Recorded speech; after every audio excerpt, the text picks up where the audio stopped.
and lots of clear skies out there. Watch for some cool morning temperatures, with some of us even dipping into the 50s and lower 60s. We haven't had 50-degree temperatures in the morning since late June.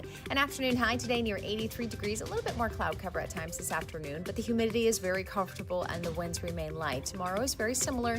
We do have some rain chances returning by the midweek. With your first alert forecast, I'm meteorologist Leah Hill. Let's get moving, St. Louis. This is Mike Ferguson in the morning on News Talk STL. Happy Monday. I hope your week's going to get off to a great start here later on today, which, by the way, especially in parts of St. Louis County, the BMW Golf Championship, obviously it's now concluded, which means traffic's going to start to get a little back to normal. Oh, my goodness, things got pretty congested around that, Olive Boulevard to Ladue Road to Manchester. And, oh, man, that was crazy there for a little bit. But tens of thousands of people in the area for that tournament. Anyway, good morning. Like I said, happy Monday. Mike Ferguson here. A little bit later on today, let me tell you what we got in store for you. Congressman Bob Onder going to be back on the show. He's been traveling for a couple of weeks, so we're going to get an update from him, especially on the news. I'm definitely going to ask him about this $40+ trillion of debt that we're now in, and it's not slowing down. At some point, what's it going to take to get serious about that? Because it's affecting our lives in ways we can see pretty clearly right now. So we'll talk to him at 7:35. At 8:05, State Senator Nick Schroer going to be with us. Let's talk flock cameras. Let's talk the Fourth Amendment. And let's talk the Missouri legislature, because it looks like whether the lawmakers like it or not, they're going to be discussing what the rules should be for those things. All right. On Friday's program, some interesting data that's been out lately. Polls are showing that in less and less frequency, voters are saying climate change and climate alarmism is the motivating factor for the upcoming elections. Matter of fact, it's dropped way down to one of the lowest priority things for voters overall. And how does that affect the midterm elections? Well, it's forcing the left to try to address issues that are more real, shall we say. We spoke with Craig Rucker from our friends at CFACT about that. Here's what he had to say. We were just talking about the midterms a little bit ago in the news dump there. They're just a little over 2 months away. I mean, not that long away. Mm-hmm. What's going to drive voters to the polls this time? Now, to the dismay of many leftists, one of their bread and butter motivational issues, environmentalism, climate change, that is just not activating voters the way that it used to, at least on the left, even on the left. Mm-hmm. Yeah, when it comes to that. Okay, so we're now joined by Craig Rucker from our friends at CFACT, and they're the ones that brought this to my attention. And Craig, I'm going to play this audio from CNN, which was from, a week and a half ago or so, but it's kind of interesting. CNN does this bit with a guy by the name of Harry Enton, and he does this segment called The Odds, where basically he's looking at polling and percentages and tracking and all that kind of stuff. And he was talking about how voters are assessing the top issues in their minds right now that's motivating them for the midterm elections. And here's his coverage of this. The bottom line when it comes to voters is, simply put, they don't care. They don't care. I mean, just look at these numbers. Okay, top issue in midterm vote, you can list up the three issues. The economy, not surprisingly, comes in at number one at 54%. Immigration, 28%. Look where climate change is. It's tied for 14th.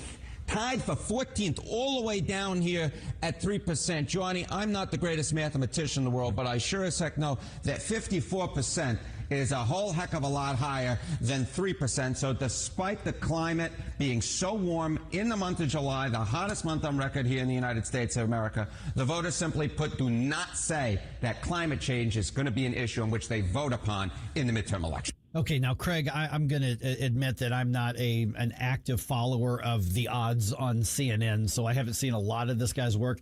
He seemed a little bit incredulous. How can voters react this way? I mean, don't you know? And he went on to say, this is the hottest July in, the history of the world and everything, and he just couldn't quite believe it. But according to their own stories, their own reporting, voters are kind of thinking, yeah, we're over it. And with Republican voters in particular, they just don't care at all. There are still some Democrats who said this is a really important issue. But when you wash it all out, this is just not something that's driving voters to the polls the way it used to.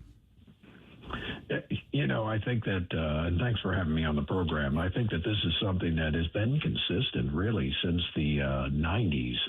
A lot of people, for the most part, have way embellished the influence of issues like climate change in the debates and in the dialogue among elections and things of that sort. It just has not been a top issue at any point.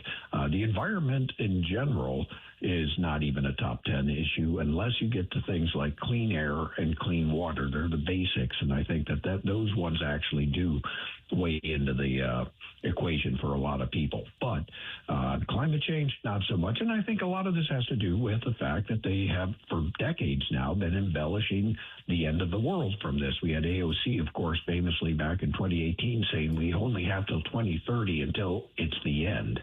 Prior to that, you had Al Gore making ridiculous claims about the polar caps being melted. He also said we'd have Hurricane Katrina's hitting the United States every year, and he said this in 2006. It didn't happen.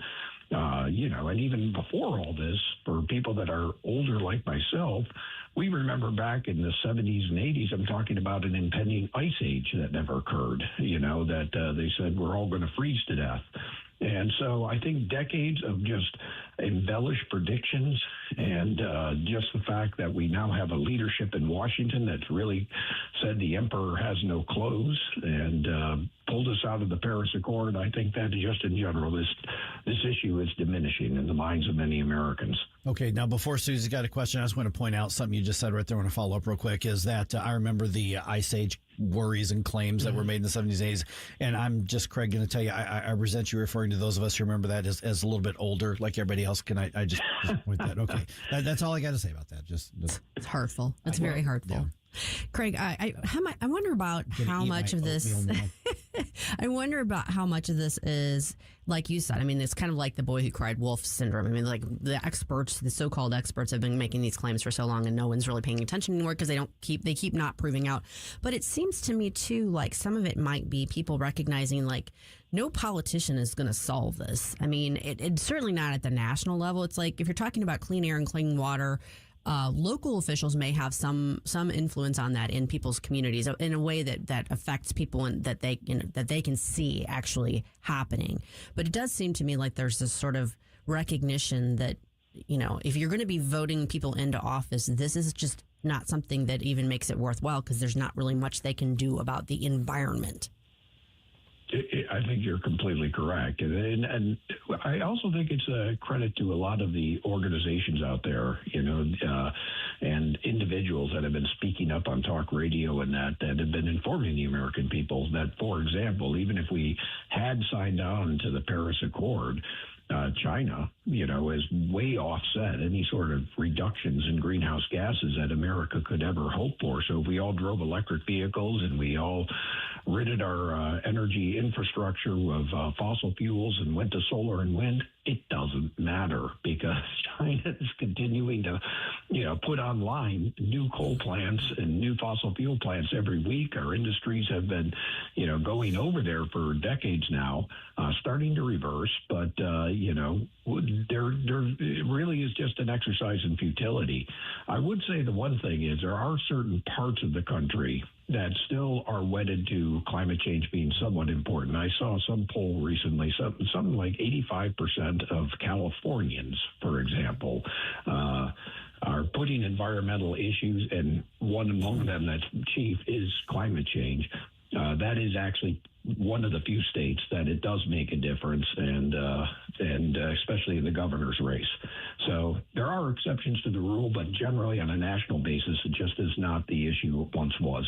We're visiting with Craig Rucker from our friends at CFAC, the Committee for a Constructive Tomorrow. One of the things I find interesting about this entire thing is, how many years now, decades now, has it been drilled into young people's heads through K through 12 education, certainly through the academy, through pop culture, through the elites, that this is just a fact. Climate change is man-made. It's devastating. We have to do this. Any claims is climate denialism. And so when we're hearing these polls that say it's at 3% of the top of those who say it's a top issue, and that's combining everybody in there. This seems like this isn't even just a rejection of some of the activism. It's a rejection of what's been drilled into people's heads through media, through news, through education, through all of these things for all these years. It absolutely has been. What I saw an interesting poll recently is that I think that even the people who believe in climate change, their solution to it is not one that would be embraced by the Green New Deal, Democratic Socialists. It's actually pro-nuclear. They say that for nuclear power, this is the most pro-nuclear Gen Z young people have embraced. I think that they think even if it is a problem, there's an obvious solution to a lot of it. Mm-hmm. So, and this is not one, incidentally, that the Greens have embraced. I've been to 28 of the 30 COP climate meetings going back to the 90s. And nuclear power was always something they said is not a real solution to the climate change. In fact, you had France, which gets over 65% of its nuclear power. They were going to gut their entire nuclear energy infrastructure to go solar and wind. So this is even among those who are embracing it, they're not going the route that the people in the Green New Deal and the radical Greens would like them to go. So it's got to be discouraging for them, especially, as you mentioned, since they've invested so much in trying to propagandize the young people and have spent so much money and time working on this. They have very little to show for it. Craig, you kind of touched on this, but I was wondering how much of this is a generational shift, too, because it seems like this, climate alarmism really took hold with late Gen X and early millennials, and the Gen Zers and the Gen Alphas. I think they maybe have the attitude of ain't nobody got time for that. Like they've got other more pressing concerns. Hit the nail on the head. And I do think between 2016 and today, you had, of course, President Trump in, and, twice. And I think the attack on some of the Green New Deal stuff and withdrawal, they saw that the withdrawal from the Paris Accord didn't really usher in the end of everything we know. So right. They don't see the devastation that necessarily people were talking about. And that's in their experience, as a big part of their youth, part of the dialogue. So I think that there was leadership that actually took this issue on frontally, basically called the climate alarmist claims a hoax, and had the chutzpah to do this. I think that that actually does impact people, and unapologetically, too. So being able to come out and just forcefully take it on, I think has also been helpful. Yeah, we're visiting with Craig Rucker, like I said, from CFAC. Just got a minute or so left here. First and foremost, I mean, you look back to all of the dire claims. I think we've all been wiped out 10 or 12 times based on all the warnings that have been issued. But secondly, and let me wrap with this here, is does this open the door for a more common sense saying, okay, conservation's a thing? Nothing. I consider myself a conservationist. I think we should have, a smart approach to being stewards of what's out there, which is a far, far, far cry from the nonsensical environmentalism out there. So can we at some point at least have the door open? Is this telling us that the door is open to saying, okay, let's actually be real about what's real out there?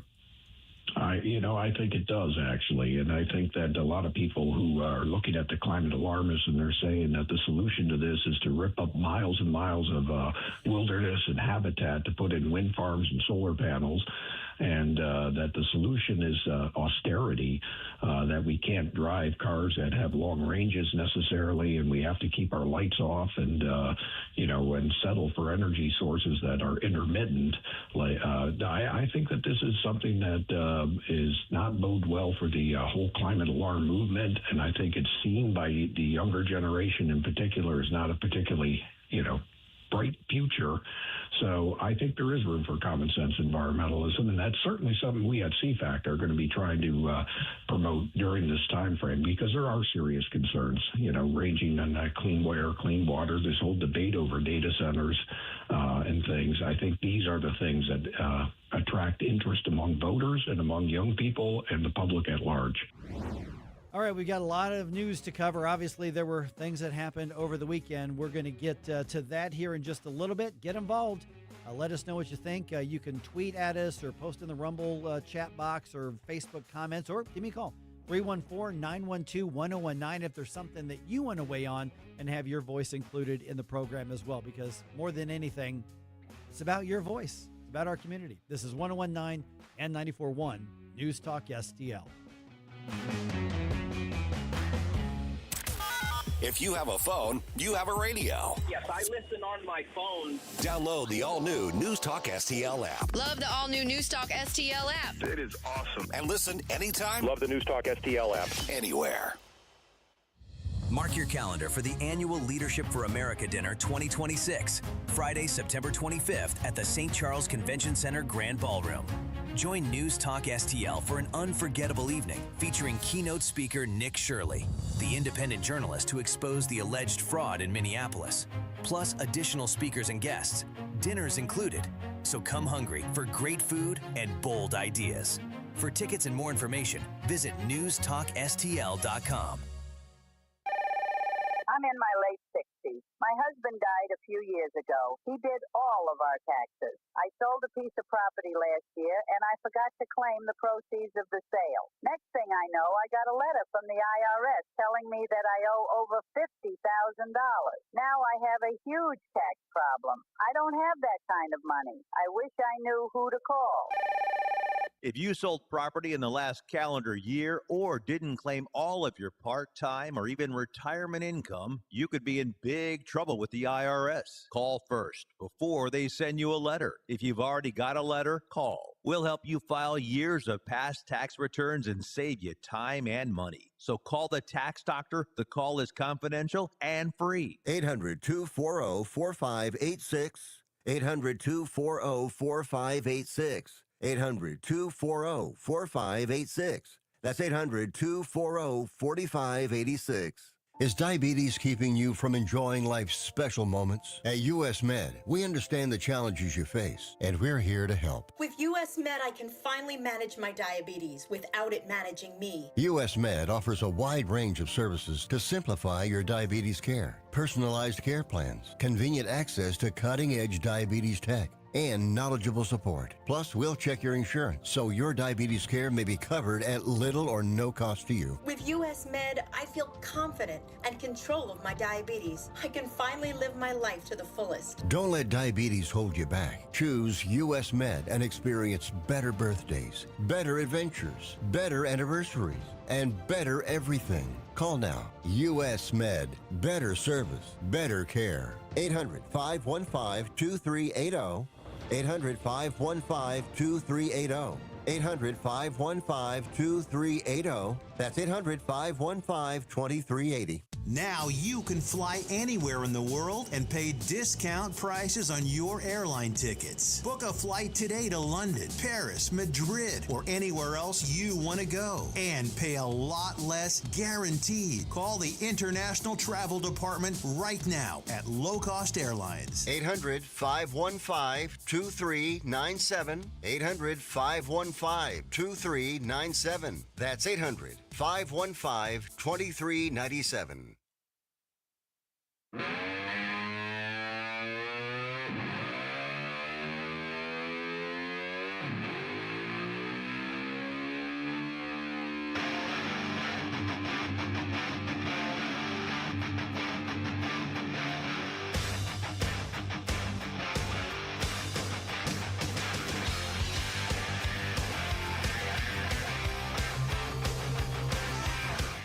Get up, St. Louis. It's Mike Ferguson in the morning. Are you a golfer, Jerome? I don't think we've ever talked about that. I swing a golf club. Does that count? Does that make you a golfer? Yeah. The Belle Reve over at Belle Reve at the Country Club. I think that's actually Town and Country, and I mean it's not like right there in the Ladue Town and Country area. They just wrapped up the BMW golf tournament on Sunday. This was a huge deal for like the metro area. Oh, wow. Yeah. I mean, I think most of the activity obviously was in the St. Louis County area, but yesterday's spectator, people standing around watching guys golf, estimated at 38,000. 38,000 people at that golf club. Oh, my. Yeah, 38,000. That's a lot. Now, they say the estimated attendance for the tournament over the week was 155,000. Now, before everybody's like, whoa, that's a huge, that's like, I think they're counting the attendance from each round separately, then adding them all together. So I suspect you've got tens of thousands of the same people at every single one. Okay. Would be my guess. But the economic impact has been estimated at $50 million for the St. Louis metro area. Wow. Yeah. And so you're looking at a lot of activity. It was on national television and the whole 9 yards. So they for the whole week. Across the country. So this tournament's a really big deal for the golfing world, and $50 million, nothing to sneeze at whatsoever. And I don't think they're going to have another national tournament here until 2030. That's how big these things are. So yeah, it was a lot. It was a lot that was going on that happened out there. Oh, and I guess what it means to the rest of us is that they are now allowing the pours to be back on Ladue and Mason Roads. Oh no, the police checkpoint is now gone. So the unwashed masses can now go into some of those nicer areas.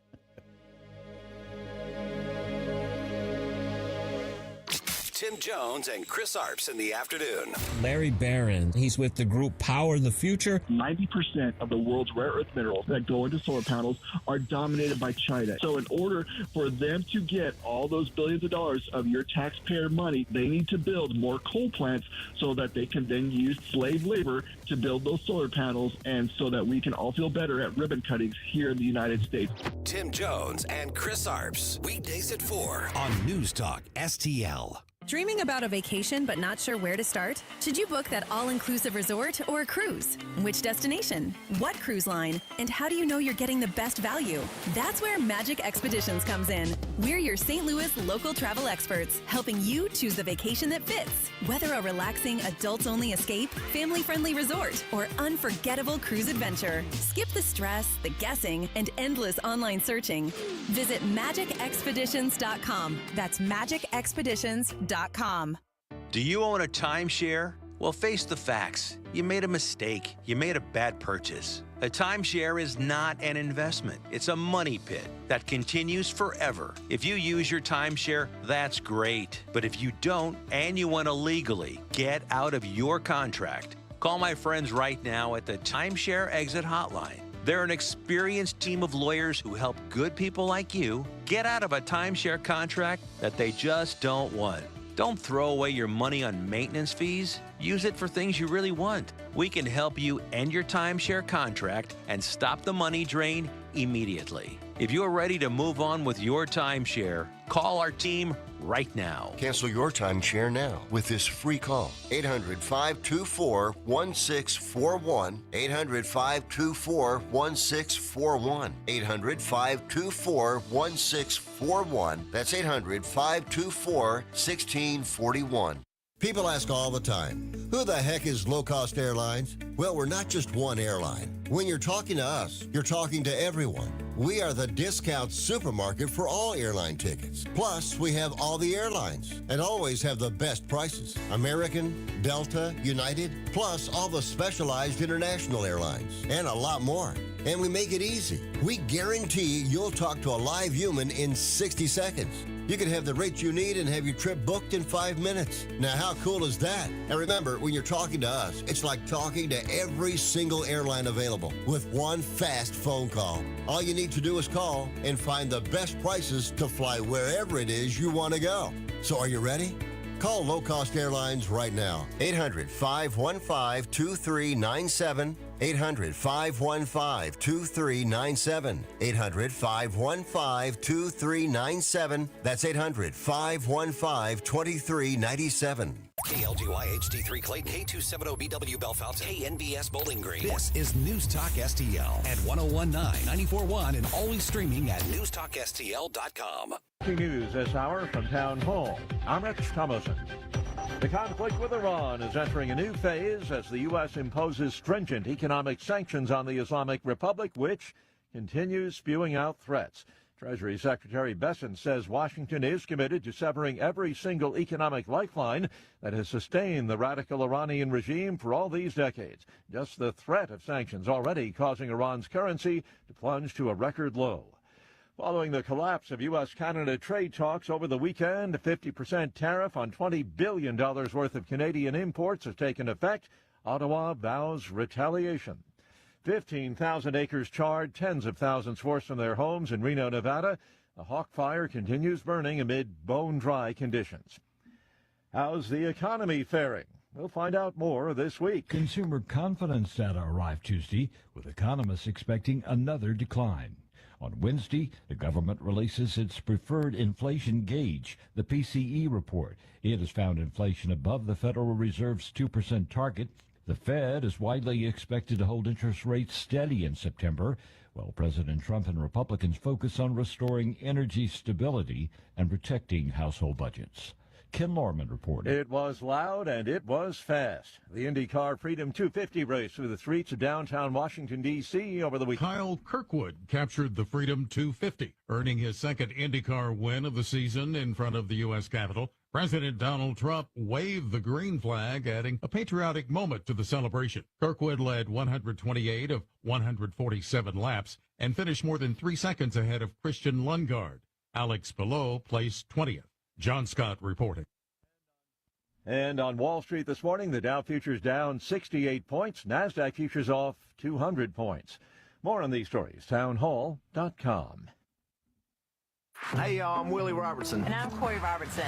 We partnered with Echo. It's a new platform, not just streaming. Movies and series that are safe for your family. I love a podcast. Plus, Echo Daily Devotionals. Echo. Hey, Willie, what is Echo? Echo is my pet squirrel. Okay, now, Echo is not just faith-friendly, it is faith-driven. Be a part of something better. Echo. Echo. That's where I want to be. That's EKKL.com.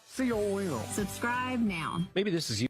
There is enormous frustration with care costs. It's amazing. Healthcare costs for families in the last 20 years have almost tripled, and it just keeps getting worse. All this to say, this is why MediShare is so in demand right now. People are looking for alternatives, and MediShare is proven. And yeah, you could save thousands of dollars a year and actually like it more. Here's the number. They're easy to talk to. 833-34-BIBLE. That's 833-34-BIBLE. From the News Talk STL Weather Center. I'm meteorologist Leah Hill with your first alert forecast. We have dry weather expected today and lots of clear skies out there. Watch for some cool morning temperatures, with some of us even dipping into the 50s and lower 60s. We haven't had 50-degree temperatures in the morning since late June. An afternoon high today near 83 degrees. A little bit more cloud cover at times this afternoon, but the humidity is very comfortable and the winds remain light. Tomorrow is very similar. We do have some rain chances returning by the midweek. With your first alert forecast, I'm meteorologist Leah Hill. This hour of News Talk STL brought to you by Chris Cooper and Serenity Wealth Management. Business owners, download your free playbook for financial clarity at SerenityWealthBiz.com. That's SerenityWealthBiz.com. Tired of big corporate repair shops? J&J Auto and Tire is family owned and St. Louis proud. 16 years of honest answers, even when it's not what you want to hear. Digital inspections sent straight to your phone, videos and photos of exactly what we found. No guesswork, no pressure, just a trained service advisor helping you make the right call. Contactless drop-off, loyalty rewards, fleets welcome. All backed by a 2-year, 24,000-mile warranty. J&J Auto and Tire on Page and Overland. Honest repairs, real people. Book today. JamandJAuto.com. Calling all Patriots. Join the St. Louis County Republicans for the annual Lincoln Reagan Day Dinner, Saturday, September 19th at River City Casino. Our keynote speaker, Newsmax personality, Rob Carson. Enjoy a full night of fun and information alongside state and local officials and candidates. It's an evening you won't want to miss. Dinner and program, just $75. For tickets, email Renee Artman at hotmail.com or call 314-398-6667. All the information I need on the drive to work. Like Ferguson in the morning. I keep it on throughout the day, whether it's local, national, or something big that's happening overseas. News, analysis, and opinion. St. Louis is #1 for conservative talk. News Talk STL.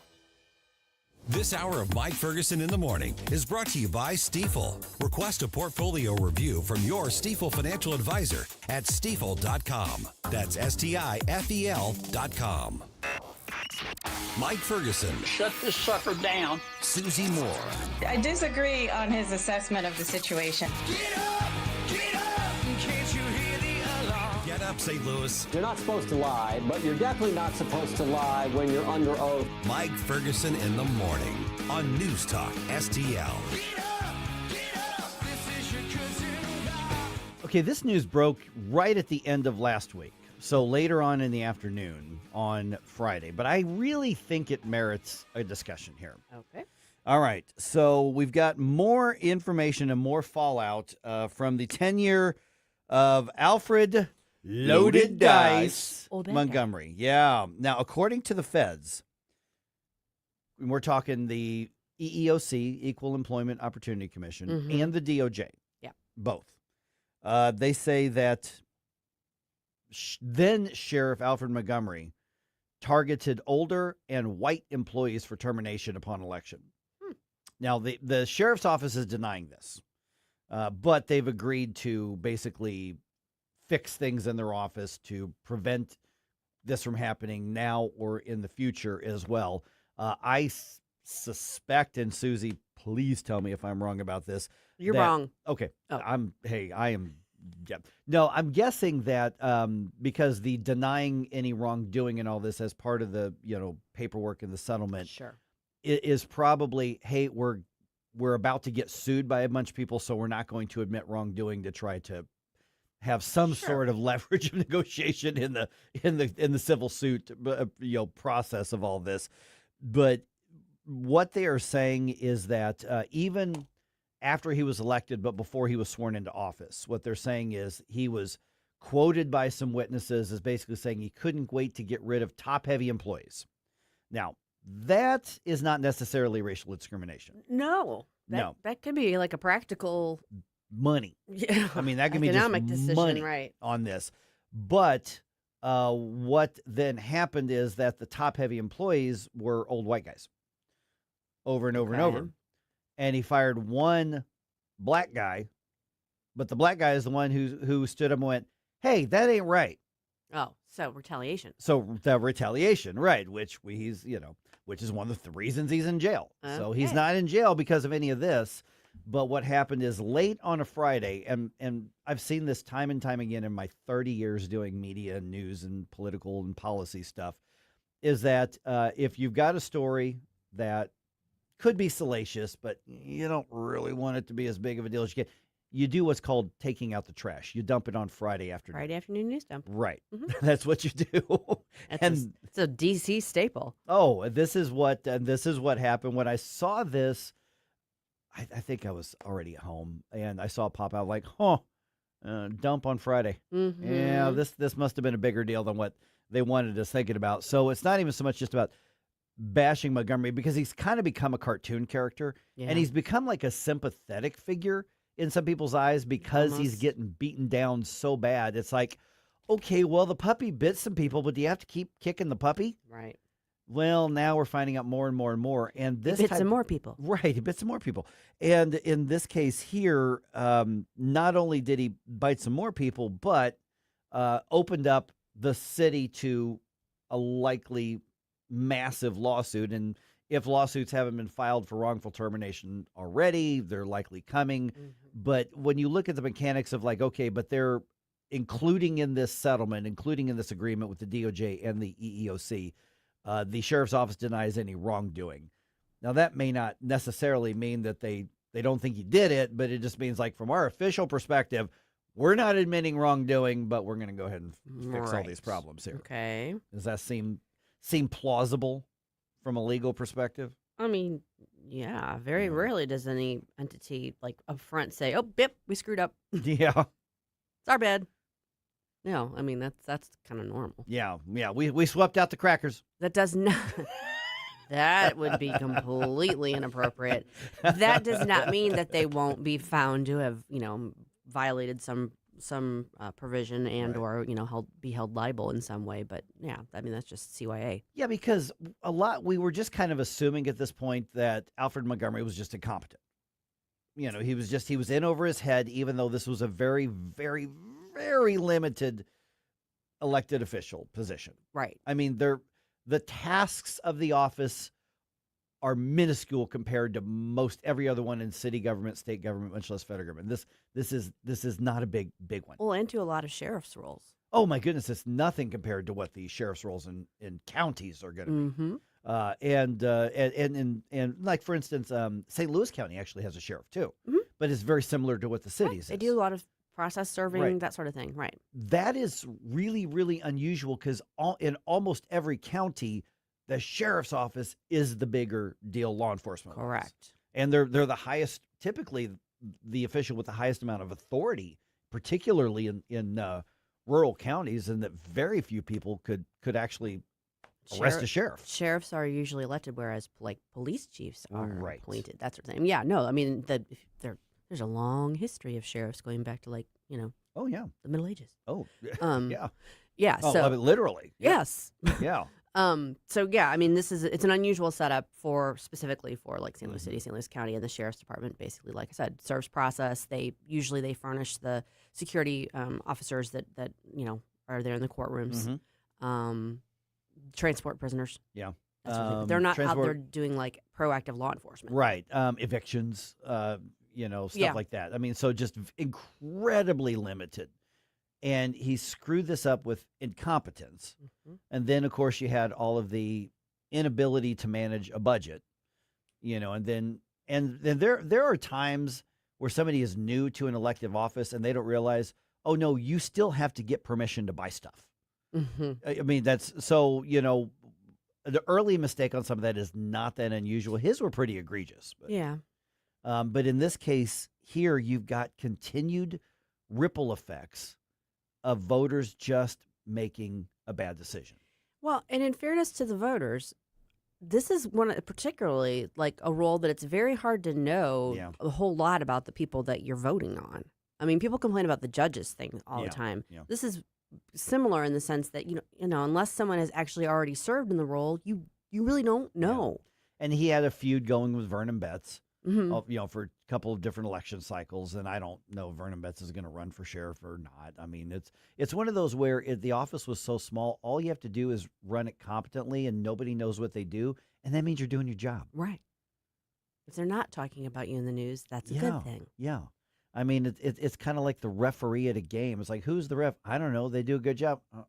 I don't know, but what a great game it was. Then they did their job. Exactly. Yeah. And what you had here is somebody who clearly was more ambitious than what his role allowed for at the time. Instead of, I mean, he was like, 28 when he was elected? Something like that. I mean, really I don't know. He was pretty young. Very young. And maybe he didn't have a full grasp of what the role required or an interest in performing those tasks. I don't know. Yeah, because he wanted it to be obviously something a whole lot bigger, and going in and like, no, I'm going to talk to this. I'm arresting, detaining jail officials. I'm going where I'm not allowed to go by law and all this kind of stuff.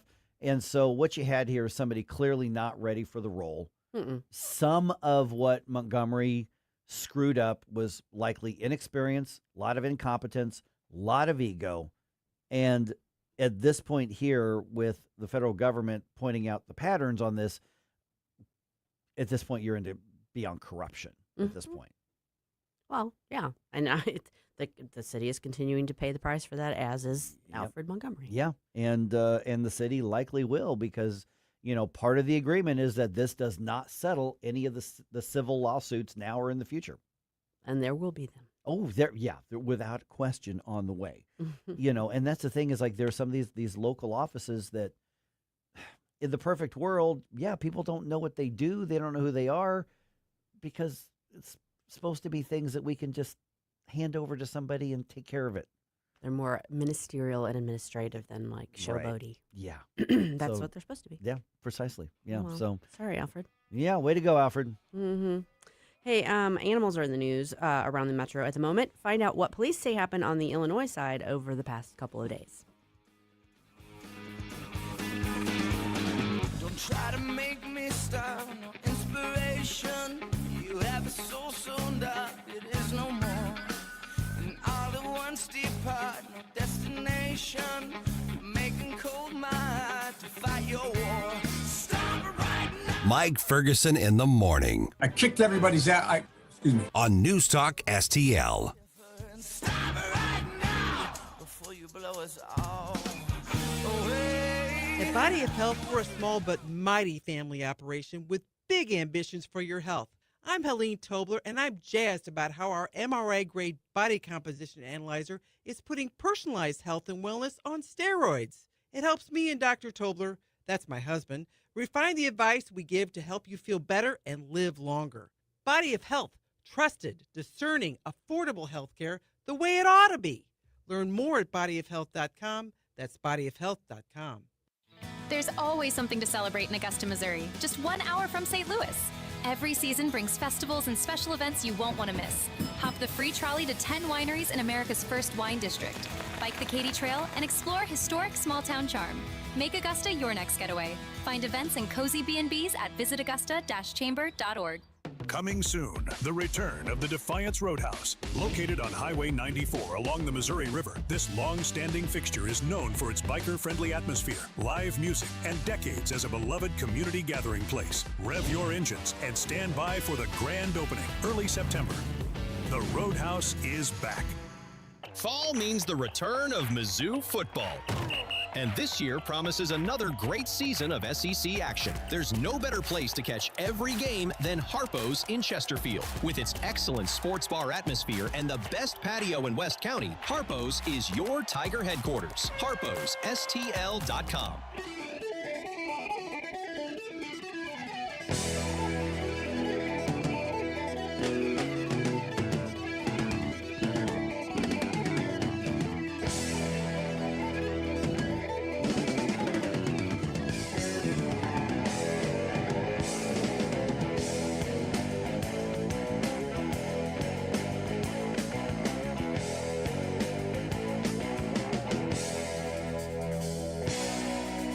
Hey guys, it's Rob Carson from Newsmax. Excited to meet you at the St. Louis County Lincoln Dinner, September the 19th.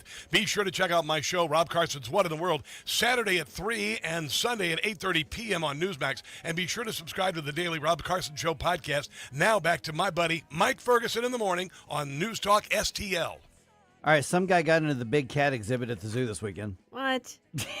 It happened again. Oh. Yeah. Again, how often is this happening? Well, not the big cat, but what was it, 2 years ago or 3 years ago? Somebody got into one of the other exhibits at the St. Louis Was it Zoo. with the apes, maybe? Or No, that was over in, Cincinnati or something like that.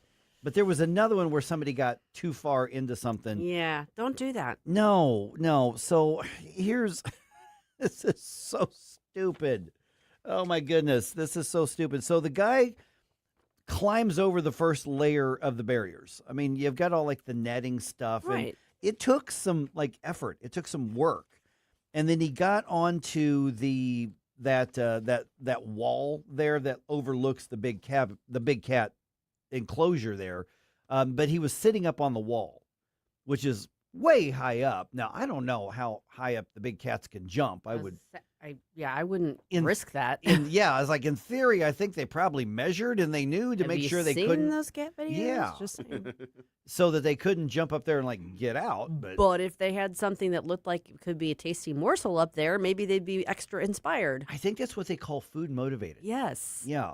And so this guy gets up there and he sits there and he's looking at him from his vantage point where he should not be. And then climbs back out and tries to go about his way, and police had a little something to say about that. Yeah, I'm guessing so. Yeah, because that actually, by the way, in addition to being an incredibly stupid idea, is a crime, actually, in St. Louis. Yes. You cannot. Rightly so. Like, specifically, there are ordinances and laws about the zoo. Don't go into this cage. We're going to put you in this cage instead. That's all right. Now, the good news is we can laugh because nobody got hurt. Thankfully. No animals got hurt. No people got hurt. And this is one of those where if, like, he had gotten hurt, we're like, well, there's one person to blame for that. Yeah. And it ain't the big cat. No. Which isn't a person, by the way. Well, no, but, you know. And so the zoo, of course, they're putting out a statement. We're reviewing the video and we're seeing what we could do better. One of the things about the St. Louis Zoo is that you are able to get so close to the animals. That's cool. Yeah. I don't think the zoo should be freaking out over the fact that this guy went through that much effort to get in there, and they're like, okay, what else can we do to make sure? Listen, take every precaution you can, but don't look at one crazy person out of the probably couple million people a year that go through there. Right. If somebody is determined to do something stupid, they're going to do something stupid. True. And yeah, I mean, like you said, millions of people go through there, or however many, and almost all of them know the rules and understand that you don't do this. And even little kids, hopefully they're being properly, supervised by their parents. I wonder if there is, and they may already have this, some sort of like sensor system or something, like cameras that trigger or something that alerts them if some idiot gets the wild idea to breach any of the barriers. Yeah, according to the TV station coverage and the Post-Dispatch coverage of it, it was other visitors to the zoo who alerted security to what was going on. Yeah, and there's video out there on social media if you're curious enough to see it. Okay, which I was unplugged this weekend for the most part, so that's the way to do it.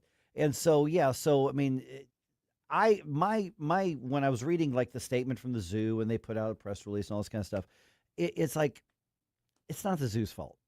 I mean, if you could just like accidentally walk into the big cat enclosure, that would be partially on the zoo's fault. That would be their fault. 100%, it's like, why did the guy get beat? Why did he get bit by the cobra? Well, we forgot to lock the door and we let them roam. Okay, they didn't do that. They had multiple layers of security, as they do with most of these. I mean, and like some other ones, like I think it was the red fox, or I think it was just adorable little critters. Oh yeah, I remember the last time I was at the zoo. There was a little fence, but the thing was just kind of curled up, watching the world go by, and I'm literally kneeled down. I'm looking at him from 2 feet away. Mm-hmm. I didn't reach in and touch him or anything like that, but the different animals have different things. I don't think the zoo. It just like every time I've been there, it seems like their precautions seem to be plentiful. Yeah. So, I wouldn't be freaking out over this other than just to point at the guy and say he's an idiot. Yeah, and he had to go to a lot of work to get past that big netting layer, that big fencing layer, to get into the big cat thing. Dummy. Yeah. Okay, so then there was what happened in Granite over the last couple of days. On Sunday, Granite City Police announced a hoarding situation. That's what it's been referred to. Not good. 23 dogs, 2 cats out of one house. Ugh. Yeah. So they were doing an animal cruelty investigation. Mm-hmm. One person's been arrested. They haven't said anything about who the person is or other than animal cruelty, if there are any other charges or anything like that. Mm-hmm. And they pulled 23 animals out of the or 23 dogs and 2 cats. Mm. I'm trying to think, 2 cats in a house full of 23 dogs? Yikes. Yeah.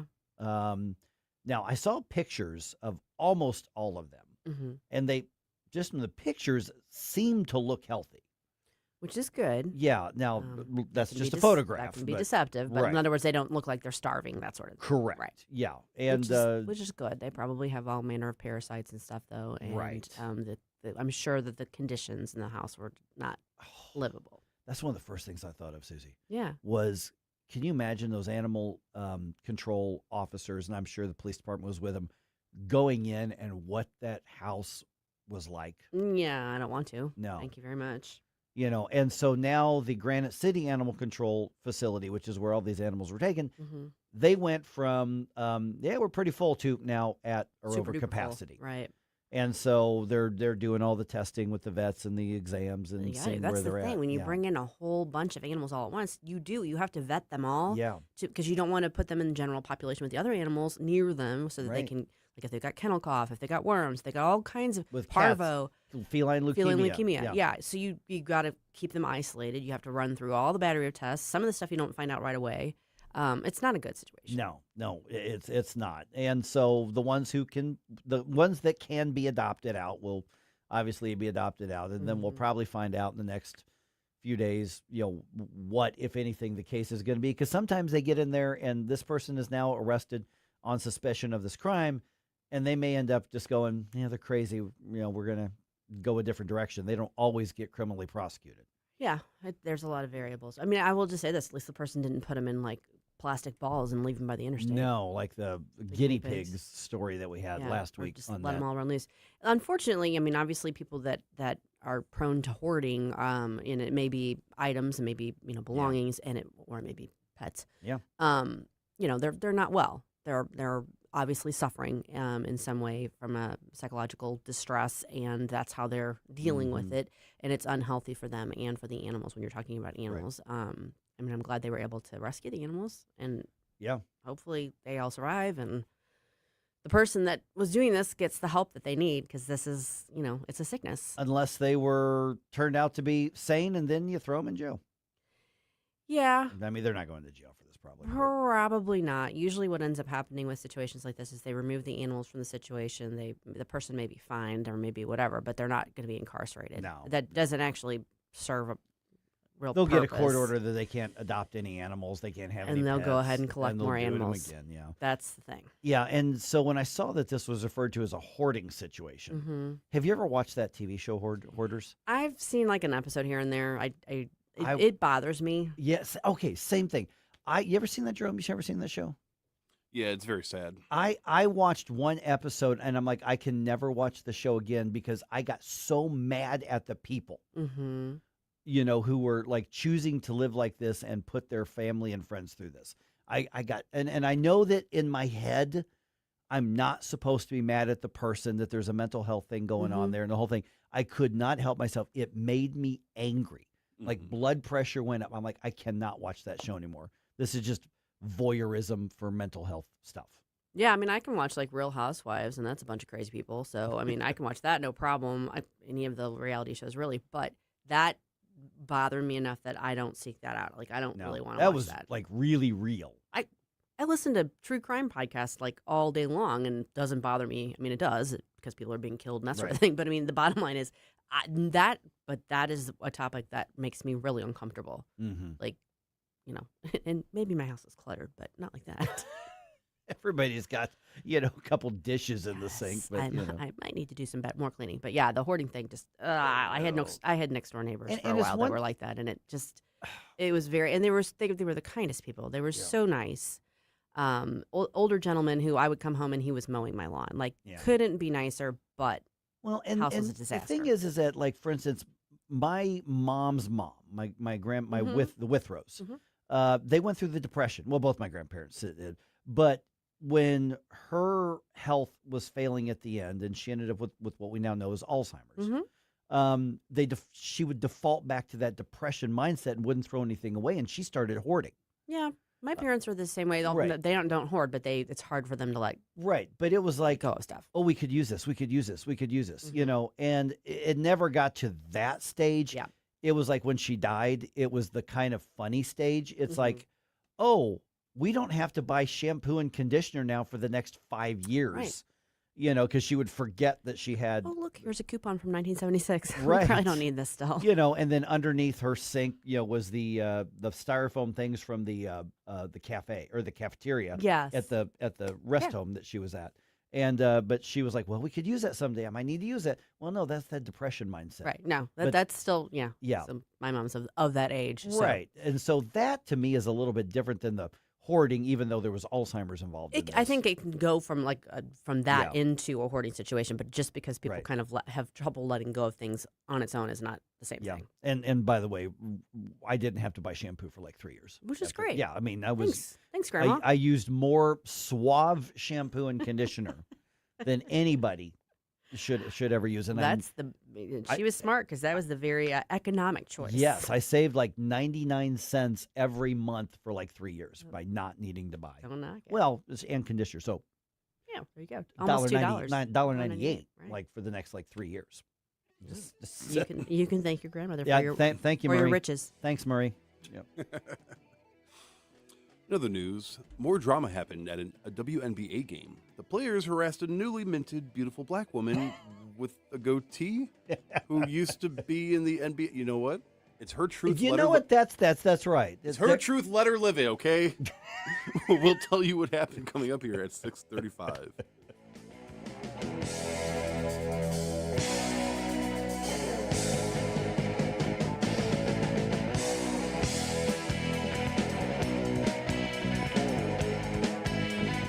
Mike Ferguson in the morning. There's something wrong with him. He's a sick puppy. On NewsTalkSTL. If you find yourself feeling out of place in the world, it's comforting to know conservative values haven't been abandoned everywhere. The far left wants to destroy conservative values in America. This is NewsTalkSTL. Welcome home. From the NewsTalkSTL Weather Center. I'm meteorologist Leah Hill with your first alert forecast. We have dry weather expected today and lots of clear skies out there. Watch for some cool morning temperatures, with some of us even dipping into the 50s and lower 60s. We haven't had 50-degree temperatures in the morning since late June. An afternoon high today near 83 degrees. A little bit more cloud cover at times this afternoon, but the humidity is very comfortable and the winds remain light. Tomorrow is very similar. We do have some rain chances returning by the midweek. With your first alert forecast, I'm meteorologist Leah Hill. Moving is one of the big traumas in life. This is Larry Connors reminding you, make that easy on yourself and anyone else with McGuire Moving and Storage. They can move anything, anywhere, home, business, and remember they have warehouse storage available for you. They're especially good at helping senior citizens be relocated. Call 314-241-0600, 241-0600. McGuireMoving.com. McGuireMoving.com. Every 40 seconds, a child disappears. That's 2,000 children every single day. Find the Children is a nonprofit organization fighting to bring them home, but we can't do it without you. Your unwanted car, running or not, can help find missing kids, reunite families, and support the search and rescue efforts that protect children every day. We'll pick it up fast and free with a 24-hour response, and your donation may qualify for a tax deduction. Find the Children provides crucial resources to help locate missing children and educational programs that teach kids how to recognize and avoid predators before it's too late. Together, we can give families hope and bring children home where they belong. Donate your car today and help bring a child home. Find the Children, because every child deserves to come home. 800-757-1340. 800-757-1340. That's 800-757-1340. This advertisement was paid for in partnership with Cars R Us and Find the Children. Tim Jones and Chris Arps in the afternoon. Did Donald Trump and Republicans make everything great again over the weekend? We'll discuss with Senator Jim Talent at 4:25. At 5:25, Red State Headlines with Susie Moore. Tim Jones and Chris Arps. Weekdays at 4 on News Talk STL. Do we want to get right?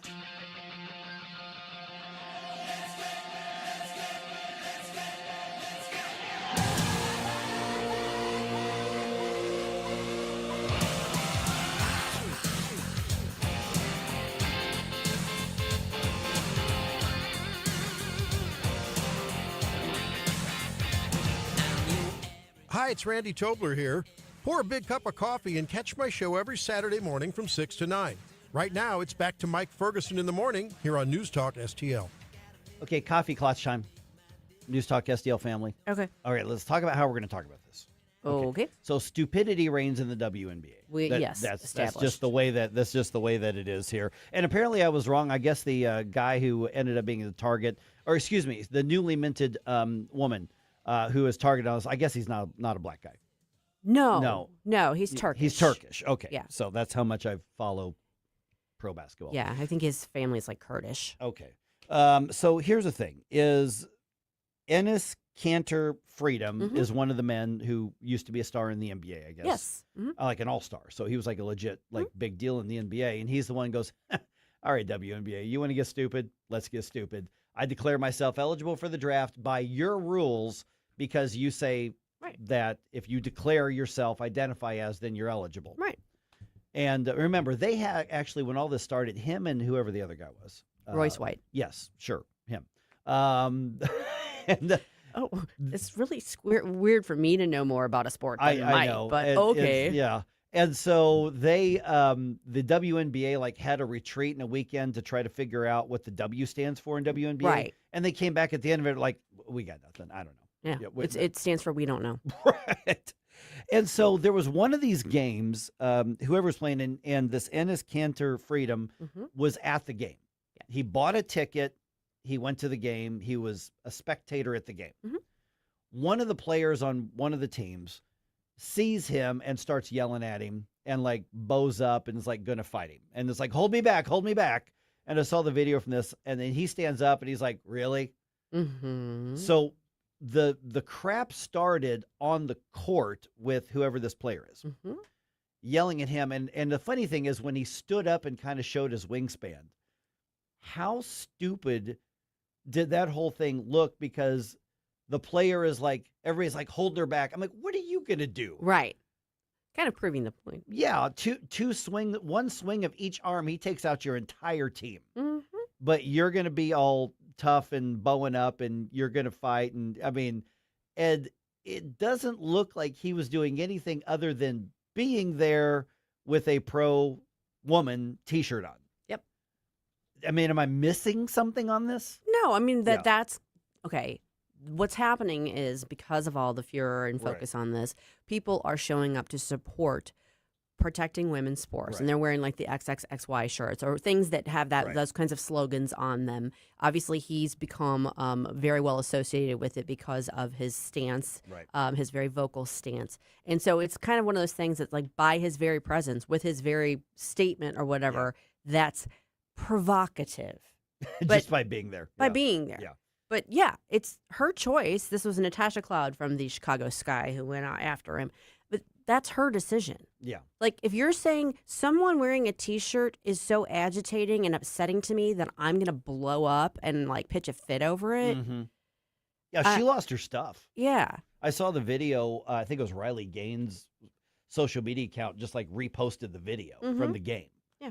And she was like, going all, let's street fight kind of stupidity. Okay, so I'm not even going to spend the next, 6 minutes talking about or 8 minutes talking about how stupid that is. Okay, we know that. That's just, if you think she was justified in any way, shape, or form, one, you don't know what being a professional is in anything, much less being a professional athlete.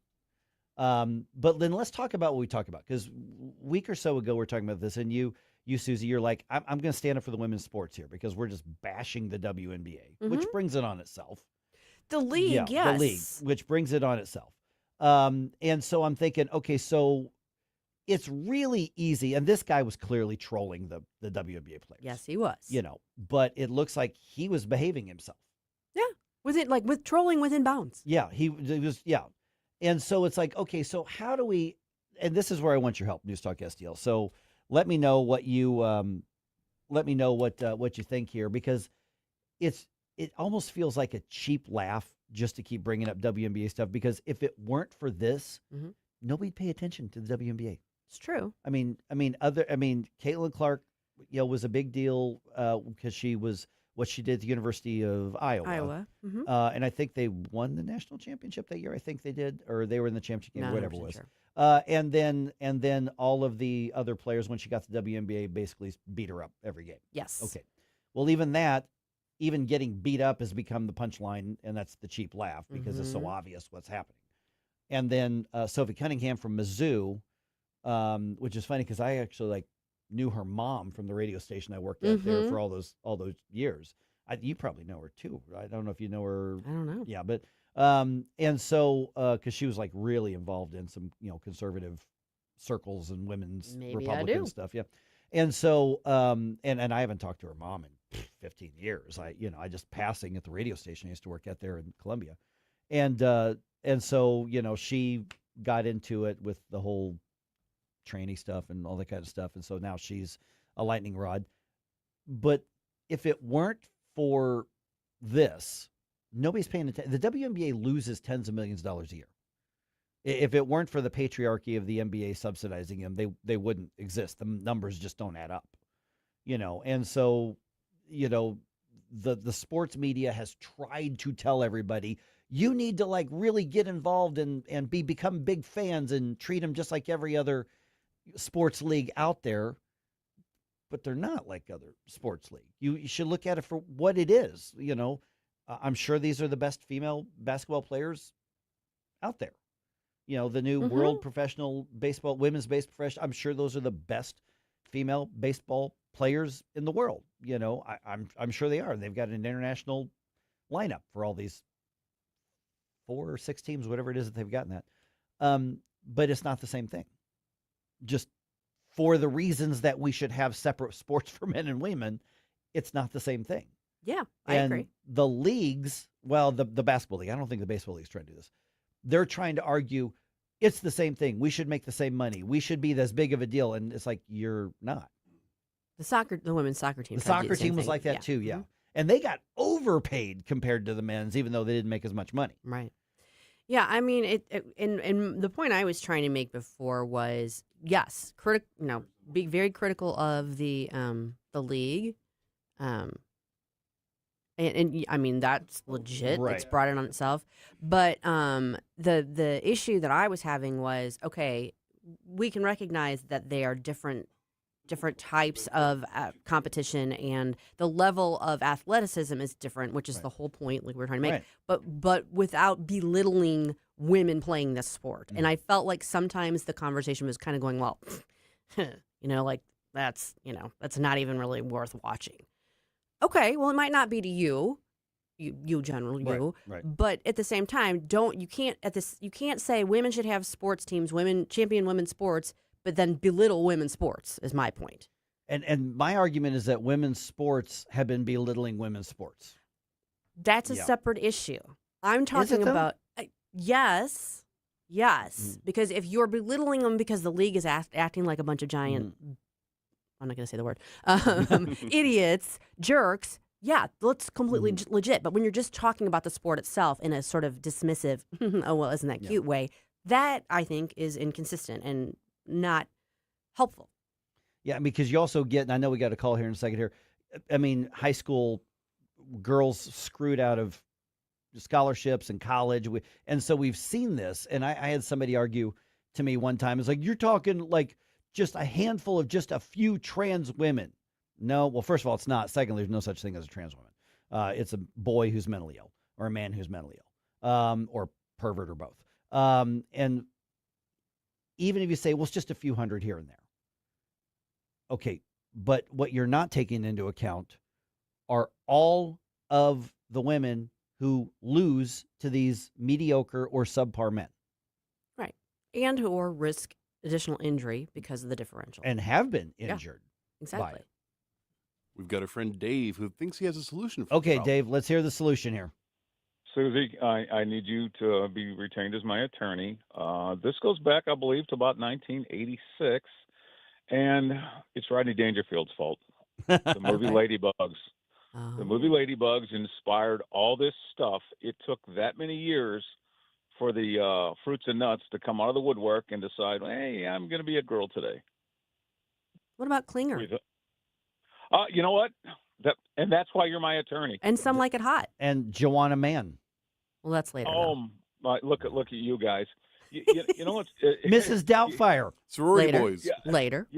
You know what's funny, Susie? At no point in time in my 60-plus years on this earth have I ever thought one time, first of all, you ladies go through more crap in a day than I ever want to go through in my lifetime. And I'm thinking, God bless you, ladies. I love you so much. All the things you go through look beautiful for us. There's no way. I wake my big butt up in the morning. I throw it. I take a washcloth over my bald head, brush my teeth, shower, and I'm done.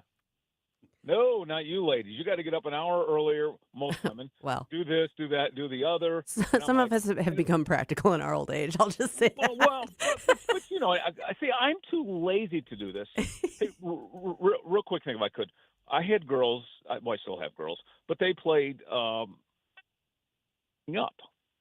and they played against the boys. But when I also coached, I always told the boys, there's two things you don't do. You don't go out of your way to hit a weaker boy, kid who's not physical, kid who just, not into the rough stuff.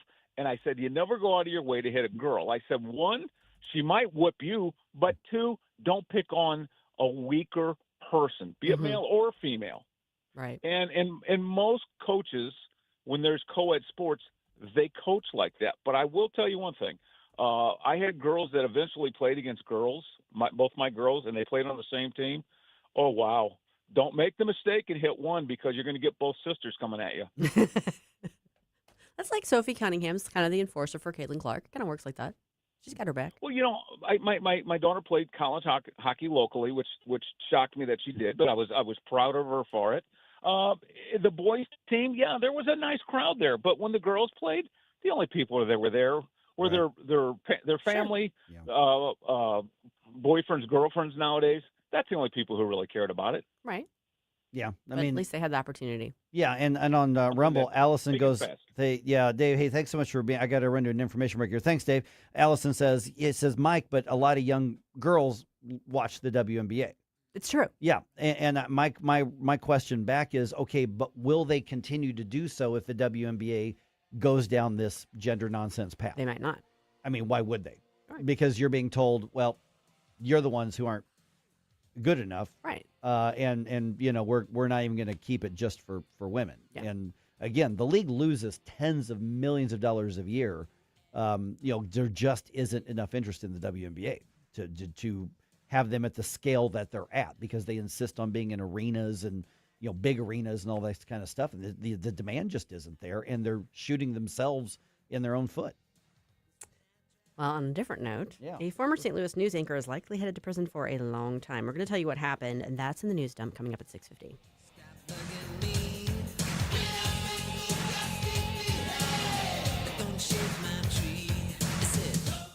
Mike Ferguson in the morning. He picked the wrong schoolyard to come into, I have to tell you this. On News Talk STL. Producer Joey V of the Tim Jones and Chris Arps Show here, reminding you, don't waste a buck on movies that suck. Listen to Joey V's Movies Fridays at 5:45 for reviews you can trust. Brought to you by Harry J. Steakhouse, Freddy's Market, AAA Motor Speedway, and Best Buy Flooring. Hey, Columbo here for Rockwood Charcoal. Rockwood is made from 100% pure Missouri oak and hickory, so you're cooking with the best and supporting local industry and a local business all at once. There's over 100 area Rockwood retailers. Find yours at rockwoodcharcoal.com. News Talk STL is proud to have Doug Voss of Safe Money Radio as part of our lineup each week. Doug has been a staple on the St. Louis radio airways for many years as one of the leading financial experts in the area. You can now hear Doug and Safe Money Radio 2 times every weekend on News Talk STL. But in case you miss anything, you can check it all out at DougVossSafeMoneyRadio.com. You could also reach Doug at 844-676-SAFE. That's 844-676-7233. Doug Voss is a registered representative. Securities offered through DHL Securities, LLLP, member FINRA and SIPC. Do you owe the IRS $10,000 or more in back taxes? Are you being audited or investigated? Has the IRS sent you a letter demanding payment? You may not owe what they claim. Make this free call to the tax doctor now. Let them negotiate with the IRS on your behalf. 800-240-4586. 800-240-4586. That's 800-240-4586. This hour of Mike Ferguson in the morning is brought to you by Stifel. Request a portfolio review from your Stifel financial advisor at stifel.com. That's STIFEL.com.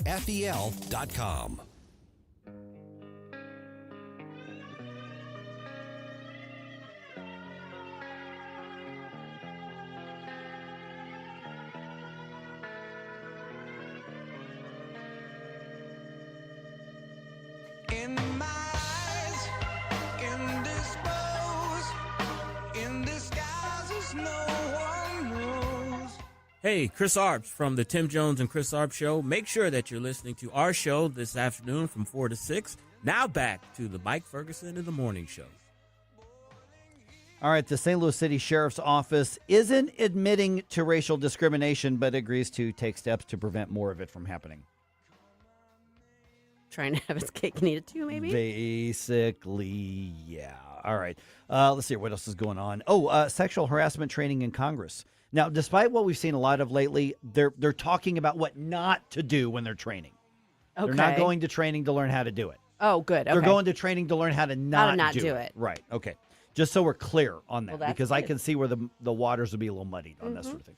And the Cardinals get swept by the Phillies in very frustrating fashion. That's the polite way of saying it.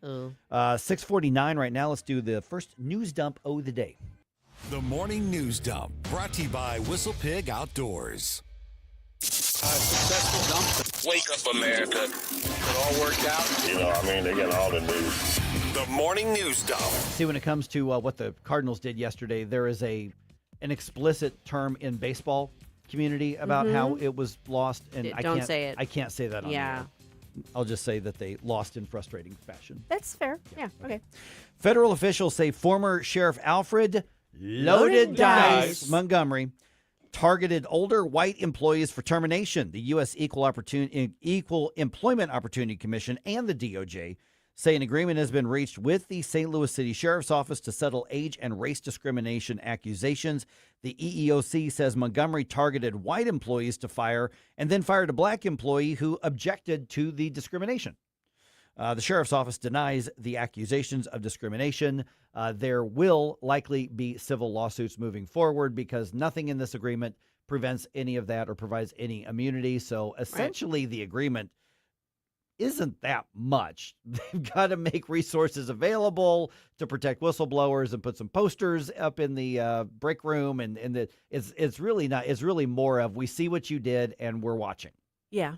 Well, I think it's a step in the right direction. I'll just say that. It's at least something, but it's a part of the Alfred Montgomery saga that hasn't gotten a lot of attention, shall we say here.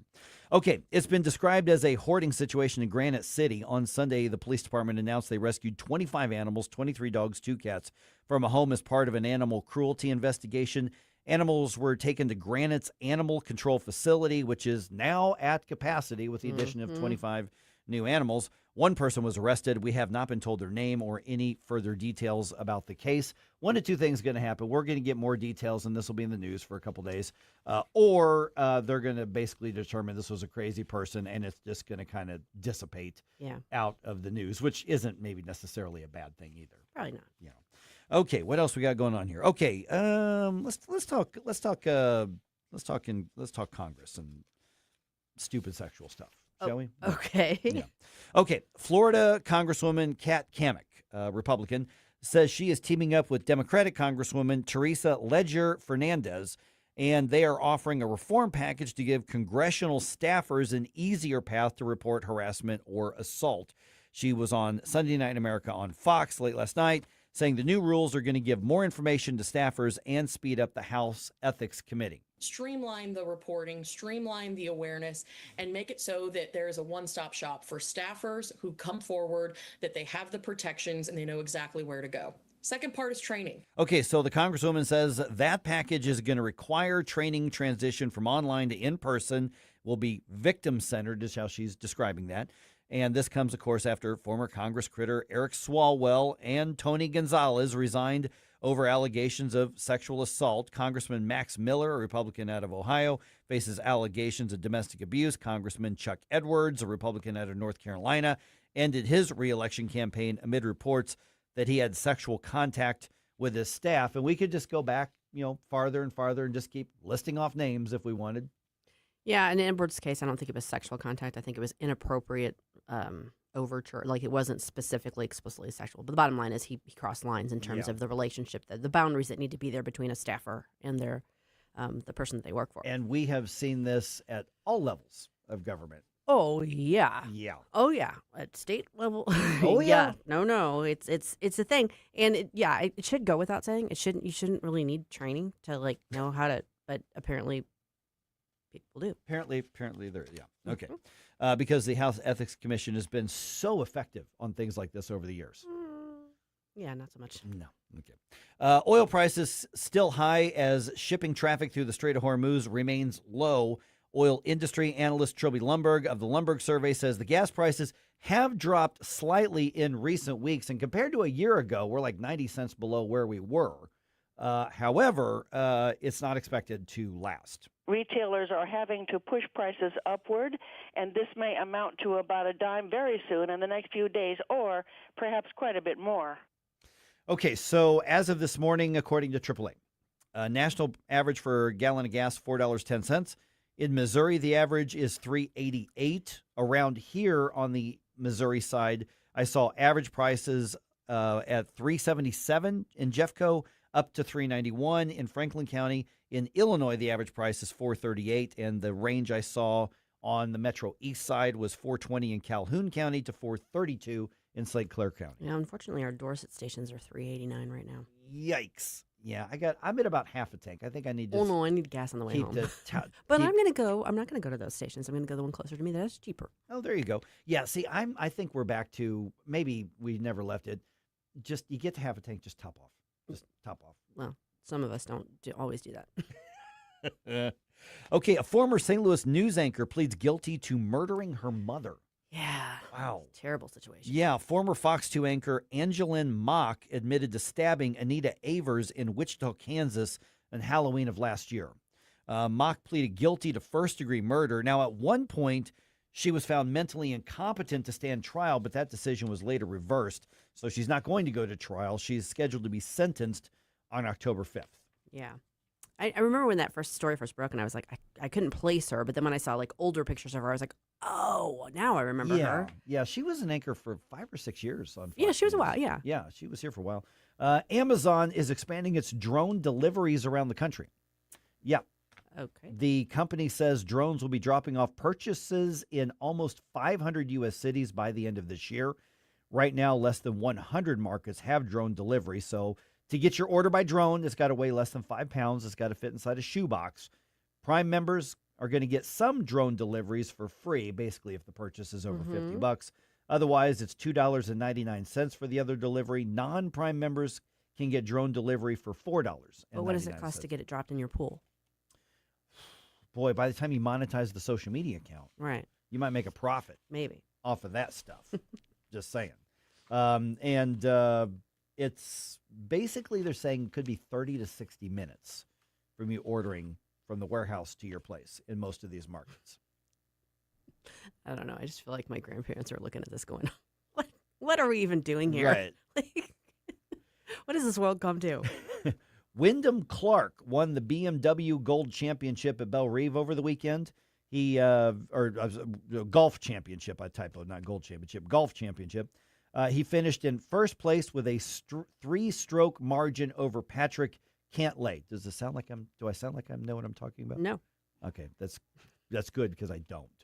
An estimated 38,000 spectators attended Sunday's final round. Attendance for the tournament is believed to be about 155,000. Popular place to be. Does his name sound like a casino or Yes. not? I mean, yes. Or like a high-end hotel. Yes, right. Wyndham Clark. Yeah. The good news, Cardinals had the lead in Sunday's game for 8.5 innings. Bad news is it's a 9-inning game. Okay, it was 4-0 after 8.5 innings in Philadelphia, and then the Phillies scored 6 runs, finishing off the game with a 2-run home run walk-off. Kyle Schwarber. Final score 6-4. Cardinals are off today. They start a series at home tomorrow against the St. Louis Browns, otherwise known as the Baltimore Orioles. Yeah.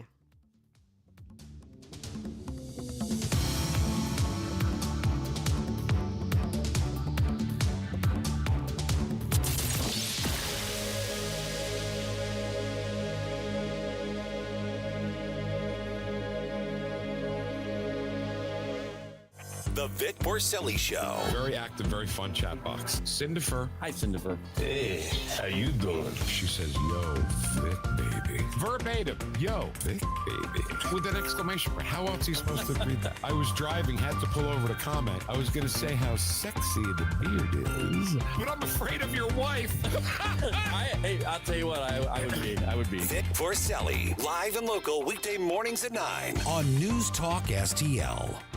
Streaming TV is where it's at. It's not about cutting the cord anymore. That's old news. It's all about your customized TV options. With the best and cheapest high-speed internet and your own TV subscriptions, we've got your dream TV lineup. Between wired and satellite internet and TV, you now have tons of options. Save money and get more internet speed and better TV today by calling the Whole Home Connect. We scan your location and offer you the best TV and internet options. And we always have specials and promotions. So when you call, ask about that. Take 5 minutes of your time, make this free call now, and learn how to save money and get better internet and TV for your home anywhere in the U.S. Make the simple and free call now. 800-257-1632. 800-257-1632. 800-257-1632. That's 800-257-1632. KLGY HD3 Clayton, K270BW Bellefonte, KNBS Bowling Green. This is News Talk STL at 1019, 94.1, and always streaming at NewsTalkSTL.com. Breaking news this hour from Town Hall. I'm Rich Thomason. Amid looming U.S. economic sanctions on Iran, Pakistan's defense chief visits Tehran today in an attempt to reopen talks between Iran and the U.S. Field Marshal Munir's visit to Tehran coincides with an expected announcement on Monday of further U.S. sanctions on Iran, which U.S. officials say would be the toughest yet. Tehran remains defiant and continues to threaten strikes on any oil tanker in the Strait of Hormuz that it considers unauthorized. But its economy is under pressure, battered by war, by a U.S. naval blockade, and by high inflation. Its currency, the rial, has hit a record low. The BBC's Sanjay Dasgupta. Russia is facing a growing energy crisis as the war with Ukraine batters its domestic economy. Reports say fuel is available at just 28% of Russian gas stations after Ukrainian strikes damaged more than half of the country's refining capacity. Long lines, rationing, poor quality gasoline, and fights at pumps are being reported even in Moscow. While Vladimir Putin calls the crisis non-critical, authorities are reportedly arresting or fining citizens who publicly complain, raising concerns about an even tougher winter ahead. Ken Lorman reporting. 42,000 people have been ordered to evacuate their homes. Another 45,000 are advised to do so as a fast-growing wildfire continues to rage in Reno, Nevada. The Hawk Fire began on Saturday. It has grown to more than 23 square miles. Last word, there was zero containment. Tropical storm Moke is passing south of Hawaii's Big Island, close enough to dump at least a foot of rain on communities still dealing with the aftermath of Hurricane Lala. The Dow futures down 54 points. NASDAQ futures off 125 points. More on these stories, townhall.com. Are you carrying more than $10,000 in credit card debt? Do you feel like on a financial treadmill, making payment after payment, month after month, yet never getting ahead? If you're tired of watching your hard-earned money disappear into interest charges, there may be options available to help you take back control of your finances. At Total Financial Freedom, they'll show you what qualified consumers may be able to save through programs designed to help them resolve debt faster than making minimum payments alone. The consultation is free, confidential, and comes with absolutely no obligation. Why spend years, sometimes decades, paying thousands in interest when there may be a better path forward? Total Financial Freedom is a Christian-owned company that has helped thousands of Americans pursue financial freedom nearly 20 years and proudly A+ rated and accredited by the Better Business Bureau. Call now. You can book a complimentary copy of the debt running in place. Start moving toward financial freedom at 868-447-7340. 668-447-7344. From the News Talk STL Weather Center. I'm meteorologist Leah Hill with your first alert forecast. We have dry weather expected today and lots of clear skies out there. Watch for some cool morning temperatures, with some of us even dipping into the 50s and lower 60s. We haven't had 50-degree temperatures in the morning since late June. An afternoon high today near 83 degrees. A little bit more cloud cover at times this afternoon, but the humidity is very comfortable and the winds remain light. Tomorrow is very similar. We do have some rain chances returning by the midweek. With your first alert forecast, I'm meteorologist Leah Hill. This hour of News Talk STL, brought to you by Window World of St. Louis. For replacement windows, doors, and siding, call 800-GET-WINDOWS. That's 800-GET-WINDOWS. Hi, I'm Jen Wallner. And I'm Rodney Wallner with the Wallner Home Selling Team at Berkshire Hathaway. Hey, Rodney, how do you sell your home for top dollar? That's easy. Call the Wallner Home Selling Team at 314-810-SOLD. What if I want a flexible commission rate? Call the Wallner Home Selling Team at 314-810-SOLD. When's the best time to sell your home? Right now. Call the Wallner Home Selling Team at 314-810-SOLD. For all your real estate needs, call the Wallner Home Selling Team at 314-810-SOLD. That's 314-810-SOLD. Everyone deserves a safe place to call home. Cedar Oak in High Ridge is a unique ministry providing more than just shelter. They offer hope, support, and a compassionate community for individuals rebuilding their lives. Since 2023, they've helped those facing housing challenges, especially when addiction has been part of their journey. At Cedar Oak, you'll find personalized care, empowerment, and real long-term solutions. Take the next step. Visit cedaroak.org. Cedar Oak, where new beginnings take root. Mike Ferguson. I'm a stud. I'm ballsy. I don't take no from anyone. Susie Moore. I disagree on his assessment of the situation. Get up, St. Louis. So it's time to get out of bed. Pour yourself the greatest cup of kofifi the world has ever seen. Rise up with one voice. Drain the swamp and take back our country. Today's the day we're going to do it, and it's time to do it right now, believe me. Mike Ferguson in the morning on News Talk STL. All right, whether you are a golfer or not, the BMW golf tournament at Belle Reve, big deal. Yeah. This past week. Yeah. Really, really big deal. Just how big of a deal? Well, we're going to get that. We do have a traffic update for you. We got a situation on the south side. Looks like this is going to be South County where this is going to be. So I think South City. South City, is it going to be in the city? It's talking about the exit from 55 into the city. It's saying they're routing people yeah, onto that's going to be the 44. city. It's like near Arsenal. Yeah. Okay. So what we're looking at? There's police everywhere there, and they're diverting traffic off of 55, and they're blocking the entrance or the exit ramp to 44. I think is what it looks like. So bottom line is, if you're heading northbound 55 is closed at Arsenal right now. Okay. So we don't know why, but that's going to cause a lot of problems. It is. Yeah. So beware. Beware. Check out your traffic news. Use your GPS thing. Use your maps because it will automatically offer you an alternative route. But if you're like heading in downtown, getting to work, well, if you may not get to work by 8, let's just put it that way. Could be a little bit slow today. Right. So just heads up on that. We'll keep an eye on what's going on out there. Okay, so the final round of the BMW golf tournament at Belle Reve, 38,000 spectators estimated to have watched. You know, those are the people there on the course, like right. standing there watching. And they say 155,000 over the course of the, I would say not a full week, but I think they started it was like Wednesday, midweek last week, yeah. Now, I of that 155,000, there were probably 10 or 15 or 20,000 who were counted for each day. So, I mean, we're talking about the overall number, but tens of thousands of very wealthy people coming into St. Louis to watch this tournament. Sure. Yeah. I mean, 38,000, that's about what you're going to get at a Cardinals game right now. This is a different 38,000. Yeah. I mean, I know people that were there that I wouldn't necessarily describe as extraordinarily wealthy, but I'm sure there were a lot of wealthy people. Right. Because I noticed driving around from between Olive and Manchester, so basically Ladue and Olive and so there's a lot of Mercedes and BMWs all of a sudden from around. Yeah, I mean, that's generally you're going to find higher end cars in that vicinity anyway, but there was a glut of them. Yes, there were a lot of them that came out there.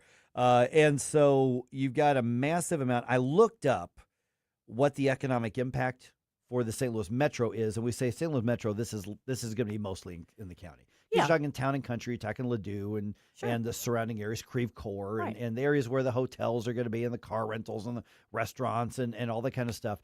$50 million. That's not too shabby. Less than a week. Not too shabby. Yeah.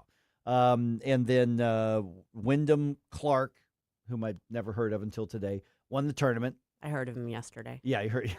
And so, and apparently he got the ball through the chomping alligator every single time, which is hard to do. Putt. And then the windmill, he could get it through the windmill. Yeah, this isn't that kind of golf, Mike. Oh, it's not? Okay, that's the kind of golf I can do. Yeah, well. Bounce it off the wood thing? Right. That's not what they were doing, I don't think. No. But for those who are golfers, and we've got some golf enthusiasts here in the station. Yeah. I don't know that any of them are here in this room right now. Well, I took golf lessons. I have a set of clubs. I just don't get out there to play very often or to go to the driving range, which I would like to do more of. I can drive the ball and I can putt the ball. Everything in between those two is completely unpredictable. It's the medium game that gives you It's the everything trips you between up. those two, yeah. And our very own PMS from Rumble said that he went on Friday, and it was a well-attended and incredible experience. Everyone behaved themselves and represented our area well. I Very nice. wasn't really worried about fights breaking out at the golf tournament. Not with at people that drive Belgrade. BMWs, no. No. Maybe in Generally traffic, not. but not at golf Generally courses. not, no. Yeah, but I did notice starting Thursday last week, I mean, traffic was pretty congested, in that area, as you would expect with that many people showing up, for something on that. And just so you know, the police checkpoint at Ladue Road and Mason Road, they're gone. The poors can now go back on Ladue Road. You're now free to travel all throughout the county. The unwashed masses are now allowed to drive by the fancy homes and admire them and see what you will never have in your life. But don't be creepy about it. No, don't do that. Don't be creepy about it. No, just say it. It was Play cool, man. Play it was cool. just weird to see because you could see it from 270, the checkpoint. Yeah, like literally a police checkpoint checking your papers to go or your hang tag before you're allowed to go on Route AB, which is a highway. Ladue Road's actually yeah, Ladue Road, yeah. Well, I mean, it does make sense from a traffic perspective because those are side roads that are well traveled, but they aren't big roads. Like they aren't wide. They can't accommodate a ton of extra traffic. It's a 2-lane with a turn lane. Right. Yeah. So it actually makes sense to have traffic controls in place in order to accommodate this tournament. Obviously, it was a big deal. But yeah, it did have that sort of stench of classism over it. Oh, yeah, without a doubt. Yeah, so that's over. And then a huge amount of leftover food from the fancy places. That's going to a number of food pantries around the area. Good. Yeah. Good. Which they had planned in advance and all that because that's perfect. And I suspect these are not going to be like cheese and crackers and ramen noodles. No, it's probably going to be a good variety of wholesome foods. Right. Ish. Yeah. So the good food. So that was they made it a big point, put out press releases and take a bunch of pictures, which is fine. And so there's a lot that's going to be a residual effect on that. So basically, if you were getting a little frustrated last part of the week and then over the weekend with how much traffic there was, it's gone. And a lot of people came and they left a lot of money behind. Yeah. So, yeah. And honestly, it depends on, I guess, where you were. I traveled up and down 141 several times over the weekend and didn't really run into an issue. I didn't see anything on 141. Yeah, either. so I think that was far enough west that it wasn't directly impacted by it. 270, I didn't really run into any issue on. I wasn't on that much. But, I mean, so it was contained to a relatively small area. You know what I saw where I saw a bigger increase in traffic congestion was Olive. That makes sense. Yeah. Yeah, because then it's right there on the north end of where all that was going to taking place. And that's where all the commerce is. So when people are trying to get snacks and go out and that sort of thing. Yeah. That's where the restaurants are. That's where the grocery stores are. I did not have to travel on Olive this weekend, so I was spared. Yeah, I was on Olive a few times. And last week I was on Olive a lot. And but that's what I noticed was because first of all, Olive in Manchester, if it's a busy time of day, it's sometimes impossible to get, especially Manchester. But in the best, drive through Manchester between noon and 1 when everybody's at lunch, you're not turning left anywhere on Manchester. It's just there's too many cars for Manchester. No, there isn't.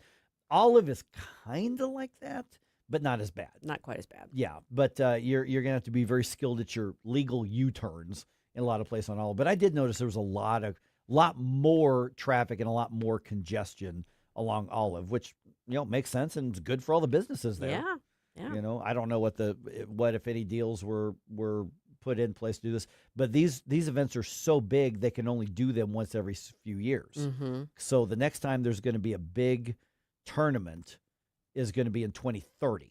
Okay. Out here, and then the PGA Championship was 5 years ago, 4 years ago, something like that. Sounds like, and that it was sounds kind of right. a similar thing, except there was a lot more traffic congestion in Creve Coeur.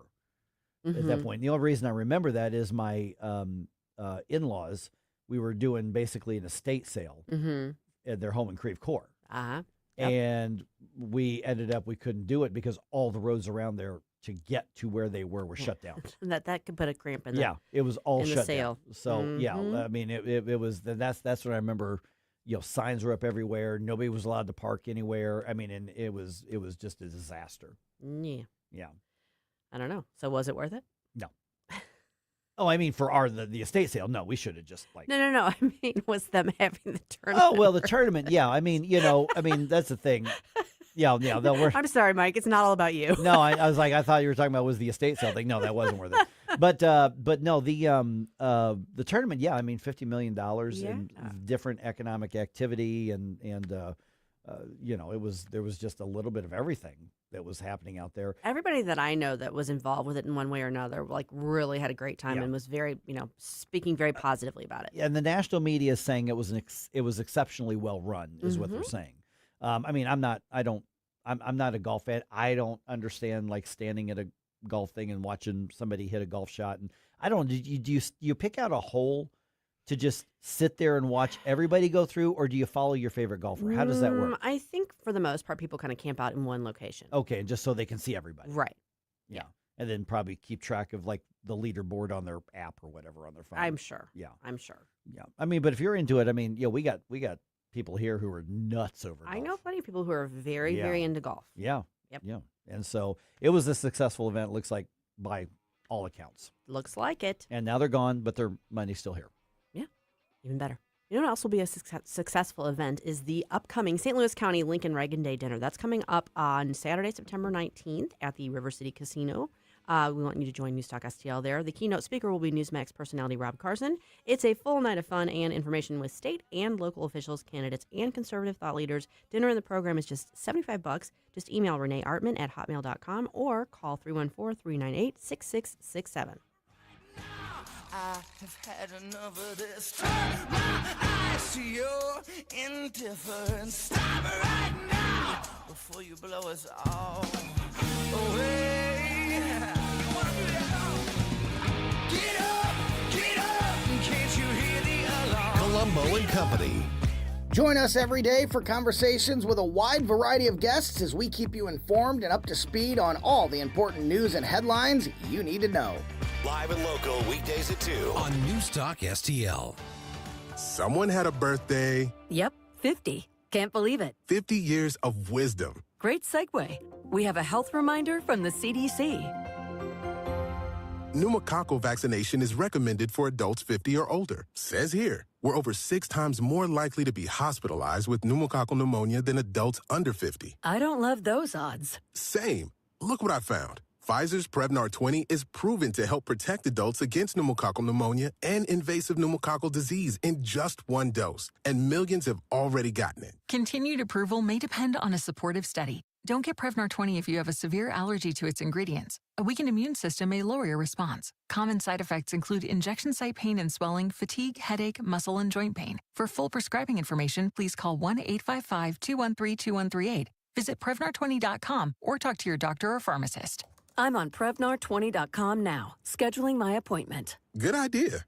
And happy 50th. Hey, Jamie Ullman here for Window World. Did you know that Window World offers a lifetime warranty that covers all parts, glass breakage, and labor? They are one of the only 2 replacement windows with the Good Housekeeping seal of approval. Window World St. Louis has been owned and operated by a group of born and raised St. Louis residents for more than 23 years. And now Window World is offering 36 months, same as cash financing with approved credit. Call them today, 800-GET-WINDOWS for a free in-home, no-pressure estimate. That's Window World at 800-GET-WINDOWS. This app is absolutely fantastic. Yes, I listen on my phone. If you have a phone, you have a radio. It is awesome. Download the all-new News Talk STL app and listen anytime, anywhere.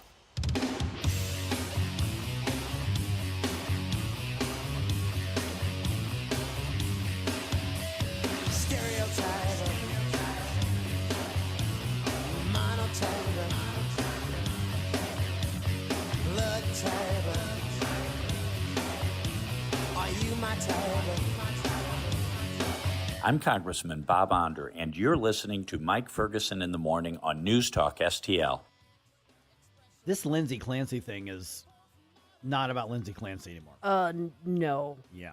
So here's a question I've got, and I may regret doing this one, but we'll see here. Because you just told a story about somebody you know here, and then Jerome, you just kind of jumped in like, oh, I know, I've seen this. And then it kind of goes along with what I'm seeing on some of the social media stuff as well. Is the Lindsay Clancy thing driving a further cultural rot, or is it exposing one that's already there, particularly among women in the United States? And that sounds awful to say, which is like I could get in trouble.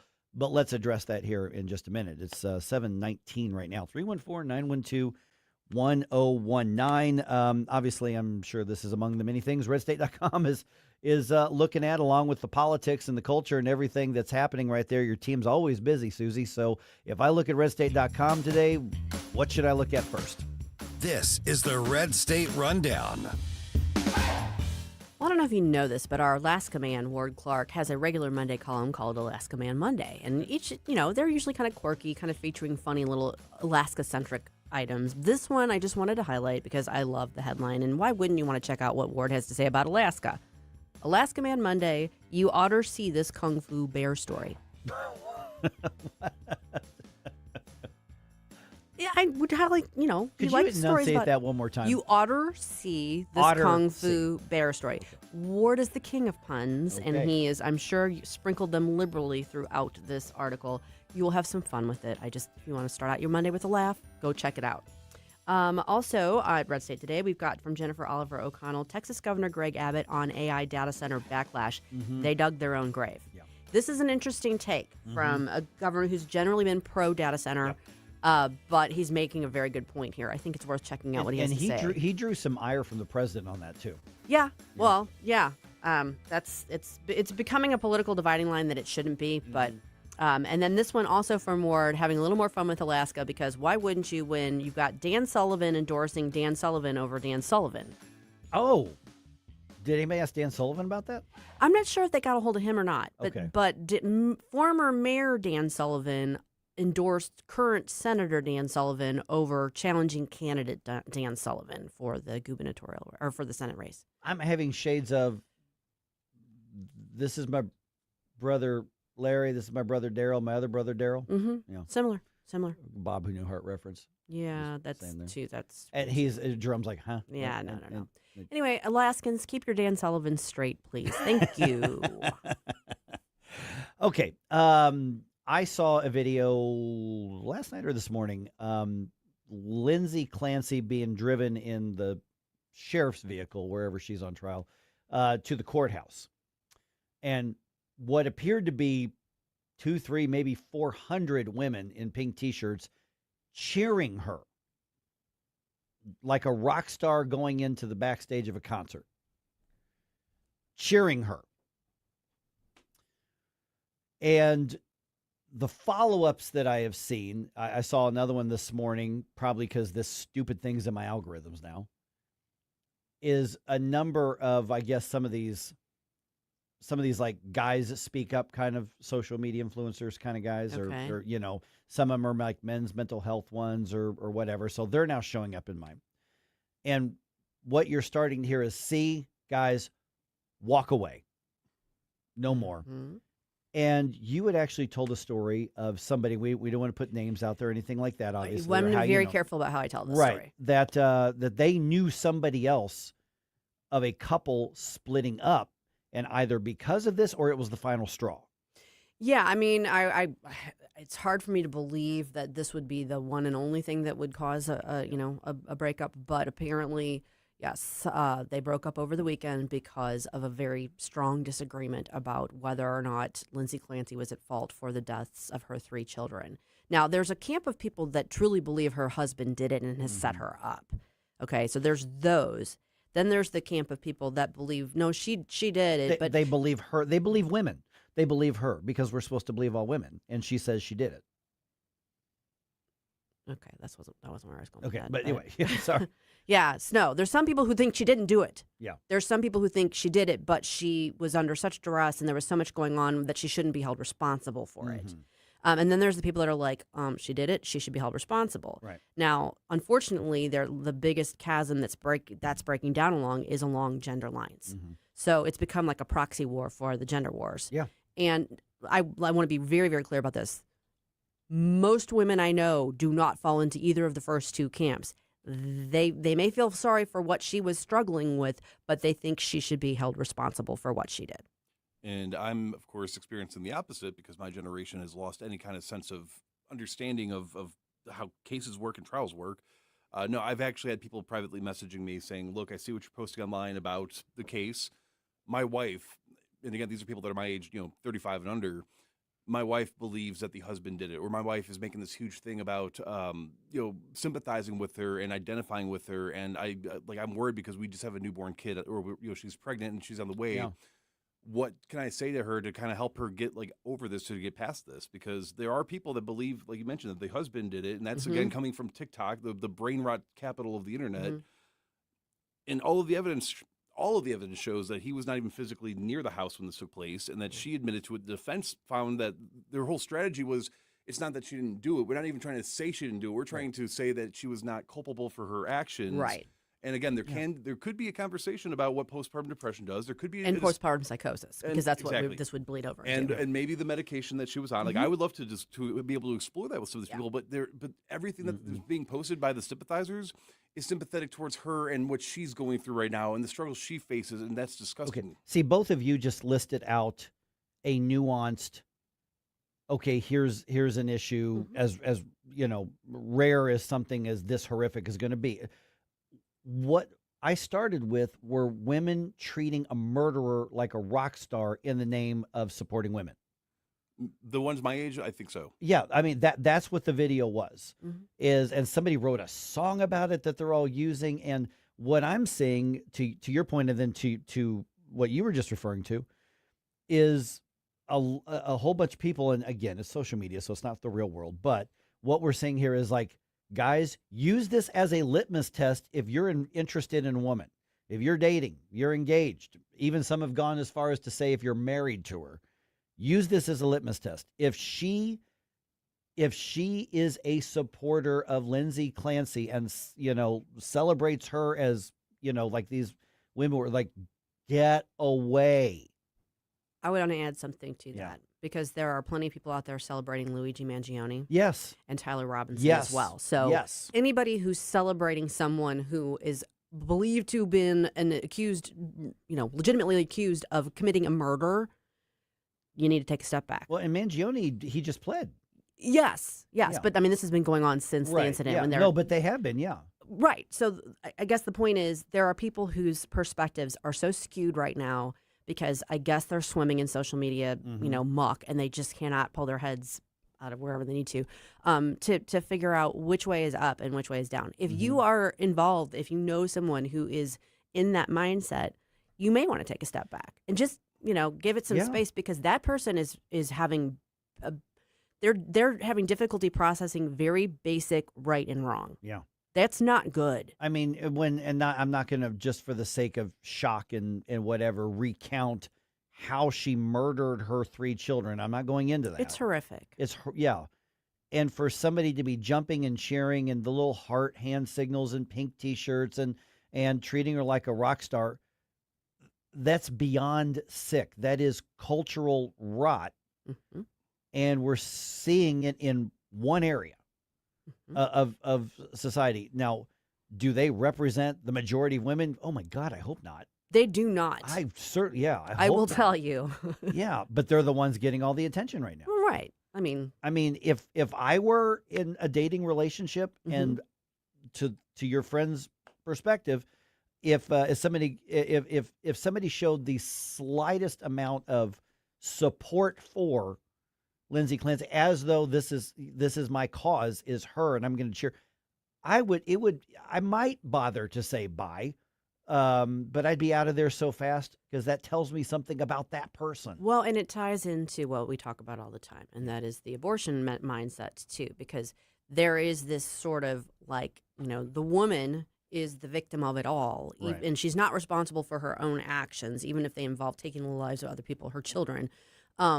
Any more so than she would be if she simply had an abortion. It's that sort of the woman is the victim of the patriarchy, put on the Handmaid's Tale thing. Right. And this is us, striking a blow for women's rights and women's equality. No, this woman was mentally deranged, not well. She needed help. And I have endless empathy for someone who is struggling with something like this, because I know it is a real thing. That doesn't justify what happened here. It doesn't make her a hero. It doesn't make her anybody you should be cheering on. You can have empathy for her, but where's your empathy for her 3 young children? Yeah, that's what's non-existent. That's what seems to be non-existent with these lunatics out there. And I feel so bad, like Jerome, for guys your age and younger. We've always had, the war of the war of the roses. We've always we've always had battle of the sexes. It used to be fun though. Yeah, like on ABC with the the little obstacle courses. Yeah, I love those. But in this case right here, the cultural rot has gotten to the point where I don't know that, like, I'm sure there's going to be exceptions and you find the unicorn and you live happily ever after. But I would caution, like, every guy right now, I'm like, dude, think twice, think 3 times, think 4 times before getting married. It's you better vet and then vet and then vet again, because there is so much insanity right now and so much anti-family pressure that's raining down on people right now. I would suggest that people of both genders do that. Yeah. Evaluate anybody before you're going to get into a committed situation. Oh, yeah. Part of my dating protocol now is, how do you view Lindsay Clancy and how do you view Carmelo Anthony? And if you answer wrong, then we're cutting that date short and I'm walking out. You just saved yourself so much money and trouble. Yeah. Now, in case you haven't noticed, life is more expensive these days. Could the government make it even more expensive in the coming weeks? We're going to talk to Congressman Dr. Bob Onder about that coming up here at 7:35.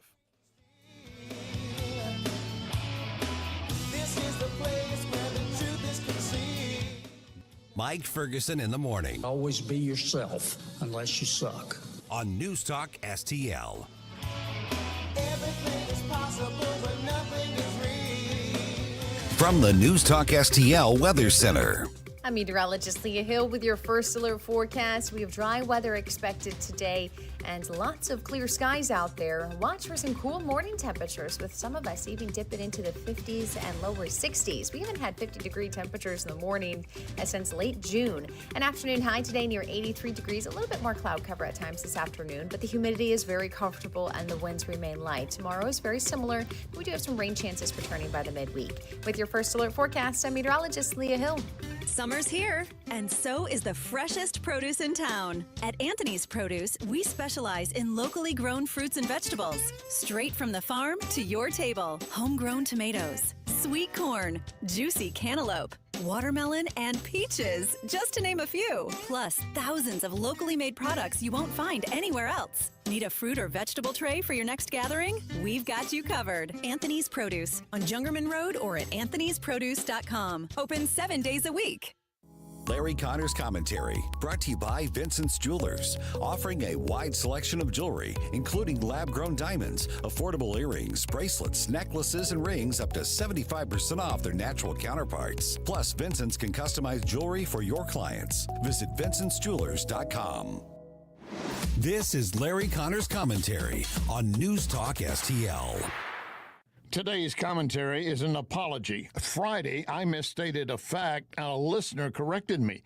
I was talking about the Thomas Eagleton Federal Building in downtown St. Louis, completed in 2000. Eagleton didn't pass away until 2007. Here's what I said that was wrong. I stated federal buildings aren't named after presidents, other political figures, if they're still alive. And if asked on the spot, I would have said the same for Navy ships, military bases, whatever. Well, loyal listener Ray Maxwell, founder of Wild Wine Life, sent me words gently saying, Larry, you were wrong. He cited the nuclear sub Jimmy Carter was commissioned in 2005, and I remember Carter attending that. Also, one of the buildings at Annapolis named after Carter while he was alive. And Ray reminded me federal buildings were named after Virginia Senator Byrd while he was still alive. Again, I was wrong. And I will add this, and it is a fact. George Washington and Harry Truman actively declined having any federal buildings, roads, whatever, named after them while still alive. That does not change the fact that I was wrong. My bad. Get more Larry Connors on Larry Connors USA. Tonight at 6 on News Talk STL. You know, I'm very proud to say Wellington Environmental has been sponsoring Larry Connors USA for more than a dozen years. Wellington can help you with any hazardous issues at your home or office. And Wellington also helps protect our troops, our nation. Recently, Wellington Environmental has been disinfecting Army vehicles and equipment just back from overseas deployment. making sure they didn't bring back disease or other contaminants. Wellington is also working on some classified jobs with Boeing, and has for years. One hospital had issues with possibly contaminated water. Wellington is on the job. Wellington is also monitoring water wells at an industrial site. Again, in addition to all these big jobs, Wellington can make sure there are no health hazards in your home. He's done it for me. So I'm more than glad to endorse Wellington Environmental. Check them out, environmentalcare.com. Environmentalcare.com. Wellington Environmental, your world cleaner, better, safer. Be well with Wellington. Mike Ferguson here. Retirement should be a time you can relax. No more stress from work. But there's one thing you can't forget about when retiring. That's your money. Do you have enough saved to fund your income for life and keep up with inflation? How will you claim your Social Security benefits? And what about long-term care? The ClearPath Wealth Management Group at Stifel is here to help answer all of these questions. You can hear their latest views on the markets and investing during On the Money, hosted by Stifel financial advisors Bob Stockdale and Eric Robert, every Saturday morning at 9, right here on News Talk STL. They can help you get organized, guide you through critical retirement decisions, and create an investment portfolio designed around your needs. To schedule your free retirement plan consultation, go to clearpathinvesting.com. That's clearpathinvesting.com, or call 636-695-2650, 636-695-2650. Stifel Nicholas and Company Incorporated, member SIPC and NYSE. The news and talk. The Middle East is waiting to see if a deal can be reached on the Strait of Hormuz to avoid a return to conflict that matters to St. Louis. The Iranians literally broke every promise. This is 101.9 and 94.1 News Talk STL.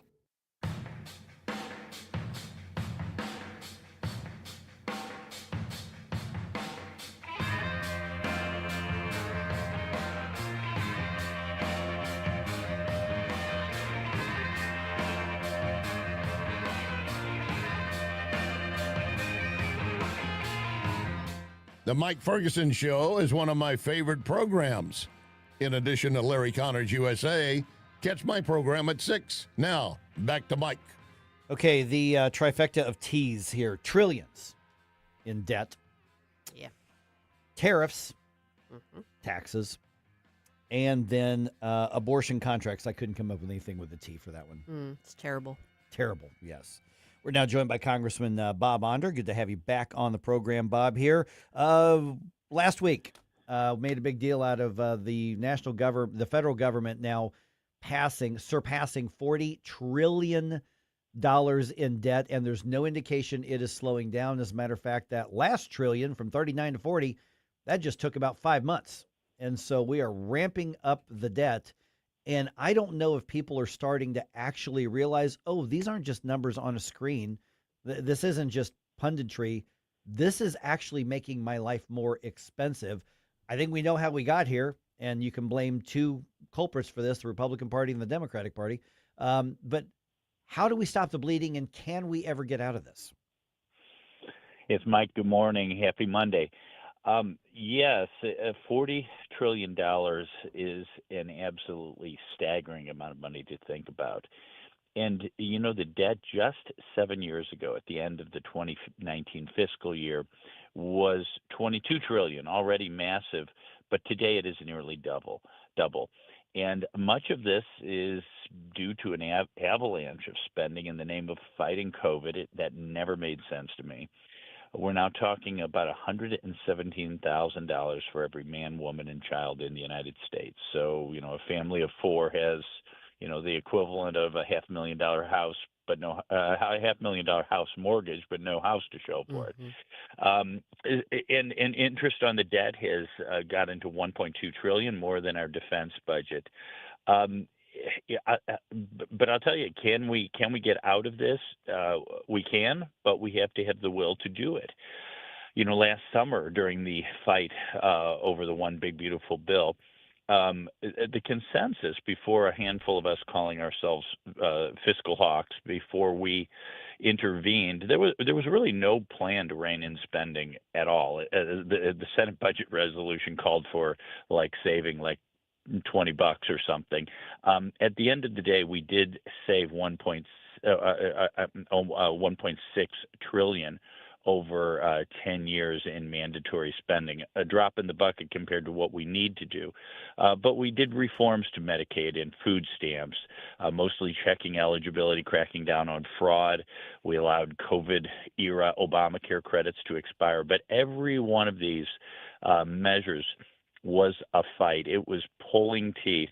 The Democrats opposed it completely, unanimously, but it was even a push to get some of our fellow Republicans on board with these measures. We've got to keep doing more of the same, or we will eventually get into a debt spiral where there will be no coming back. Good morning, Bob. This is Susie. Good to talk to you again. I feel like the nobody likes spending cuts. That's a difficult political animal to tackle. I do. From a political standpoint, I know it's difficult to tackle and Yes. to try and get to herd all of Congress on board on that. But it would seem to me someone once said no one got unelected by spending too much money. Exactly. Yeah. It would seem to me that on the fraud front, which is again only a drop in the bucket, but a lot of what our spending has been on has been exposed as being fraudulent, overspending that is unnecessary even with the budgeted amounts, that sort of thing. So it would seem to me like that's an avenue in which you could get more bipartisan buy-in if everyone could get past themselves and get over their TDS, so to at least address the issue, because no one should want whatever we want to spend our tax dollars on, we should agree we don't want it going towards fraudulent payments. Do you feel like there's an opening there? Yeah, I would hope there would be, Susie. I mean, after all, SNAP, food stamps, are still our expenditures are still above pre-COVID levels. Now, why would that be? We have not liberalized eligibility criteria for food stamps. Why all of a sudden are there more people on food stamps costing more money than there were before the COVID-induced recession? It just doesn't make sense. So that's right. Much of that is waste, fraud, and abuse. And if, my Democrat colleagues really care about preserving these programs for those who really need them, they should be our partners in tackling waste, fraud, and abuse. But too many times when we actually get down to doing it, for instance, checking eligibility, which we required in the One Big Beautiful Bill, and we followed up in the Farm Bill with the same provisions, we get almost no support from our colleagues across the aisle. We're visiting with Congressman Bob Onder. So we talk about the debt. This is part of what's making life expensive. And we've also had the fight after fight after fight after fight over tariffs, and the president has won some cases in court and lost some others in court.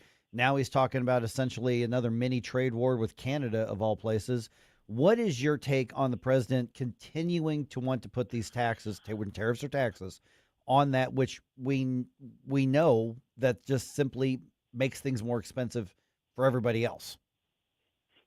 Yes, I think it was unfortunate. As of late last week, it looked like the U.S. and Canada were going to come to a trade deal, one that would the U.S. would lower tariffs on steel and aluminum, and at the same time, Canada would ease back on their retaliatory tariffs, and then it all collapsed.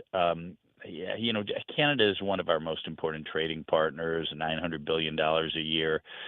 An all-out trade war would not be in anyone's interest. And you're right, tariffs are taxes, Mike, and tariffs are contributing to the rising cost of living, which is top of voters' minds as we go into November. So I hope we can turn this around, that we can go back to the negotiating table with Canada and long term renegotiate a U.S.-Mexico trade agreement, USMTA. But yeah, that was a very unfortunate development over the weekend. Bob, this has been back in the news front and center because of the story of baby Gabriel. But I understand that one of your colleagues, Andy Ogles, is introducing a bill to protect surrogate mothers from forced abortions, something that's been brought up before, but I think it kind of gained renewed interest because of the story of baby Gabriel. What do you see as a path forward for that type of legislation? Because it would seem to me at least the Republicans could get behind that one. Well, 100%. I'm sure, I would think every Republican will get by them. Of course, this has to do with McKenna West, who was carrying baby Gabriel in her womb, and I believe it was at about 20 weeks. Gabriel was diagnosed with a heart syndrome, hypoplastic left heart syndrome, a condition that's very serious but treatable. And in fact, when you diagnose HLHS prenatally, 1-year survival is close to 95%, provided the babies aren't aborted. Well, unfortunately, McKenna, who was living in Alaska at the time, had this contract, this surrogacy contract with a California couple, and it said that if we want you to abort your baby, because in a sense it's her baby as much as it is theirs, they were basically gamete donors in a sense, that you will abort the baby or we can sue you for 6 figures. This is absolutely absurd. I would hope some of my Democrat colleagues who call themselves pro-choice would believe that pro-choice includes the right not to be compelled to abort your unborn child, and not just an abortion, but a very late-term abortion, a gruesome procedure involving dismemberment of the baby. So we need to outlaw this. What is the federal nexus? Well, many of these surrogate contracts, including this one, are across state lines. No woman should be required by contract to undergo an abortion. I cannot think of a contractual provision that would be more unconscionable. So we need to ban these horrific clauses in these contracts. And Bob, what's the path to this? Because, like as Susie mentioned, I found that this has been offered like 2 years ago. I mean, so long before we'd ever heard of McKenna West or baby Gabriel. This isn't the first time this has been brought up. Now that this was in the news and the headlines and people are seeing faces and names and the humanity of it all, is there a chance that this makes it through Congress at all? I think that's right. I think many of us have been aware of these contractual provisions, but now we have faces and names. We have baby Gabriel in Texas doing well, recovering from his first surgery. We have the very high-profile aspect of McKenna having to flee to Texas. They just don't have the pediatric hospitals capable of taking care of baby Gabriel up in Alaska where she lives. So she certainly wasn't going back to California. Heaven knows what would have happened there. Mm-hmm. Yes, I think this humanizes these horrible situations, and I think we have a chance to move forward now. All right, Congressman Bob Onder, great chat with you again, Bob. Thanks so much. Thank you. Have a great week. Thanks, Bob. You too. All right, I don't know if you know this, but 10 years ago this week, Weiner was back in the news. Wait, what? Anthony Weiner. Oh, okay. Oh, okay. I just gave Mike a moment to panic there. So I'm going to tell you about that and about the fact that this is National Kiss and Makeup Day week. Oh. When we come back with the Past Forward segment. Okay.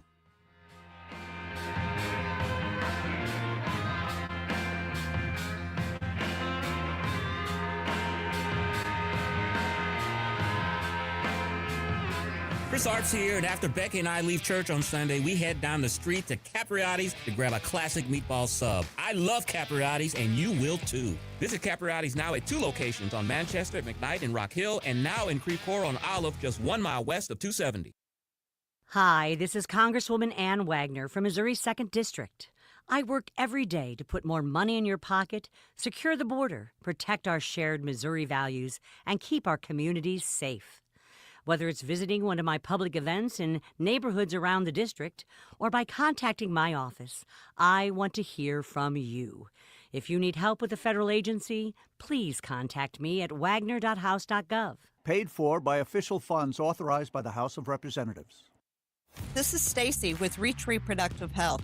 Join us October 22nd for our annual Reach Gala at the Factory in Chesterfield. It will be a night of incredible live music and inspiring stories, and we're excited to finally reveal our keynote speaker, Michael Gosling, birth son of Michael McDonald of the Doobie Brothers, who will share his powerful story and adoption witness. You won't want to miss it. Register or sponsor a table at outreachforlife.org/gala. Your trees do a lot for you. Shade, beauty, curb appeal, but are they safe?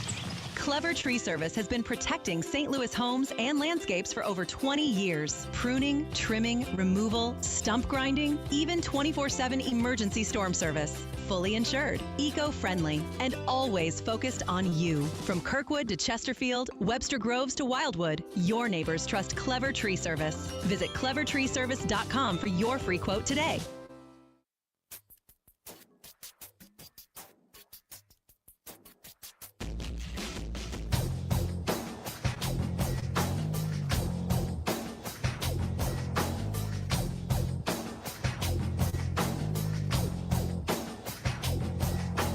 Hey everyone, this is State Senator Nick Schroer. I am the host of Stand and Fight every Sunday night. Right now, let's hear more of Mike Ferguson in the Morning Show here on News Talk STL.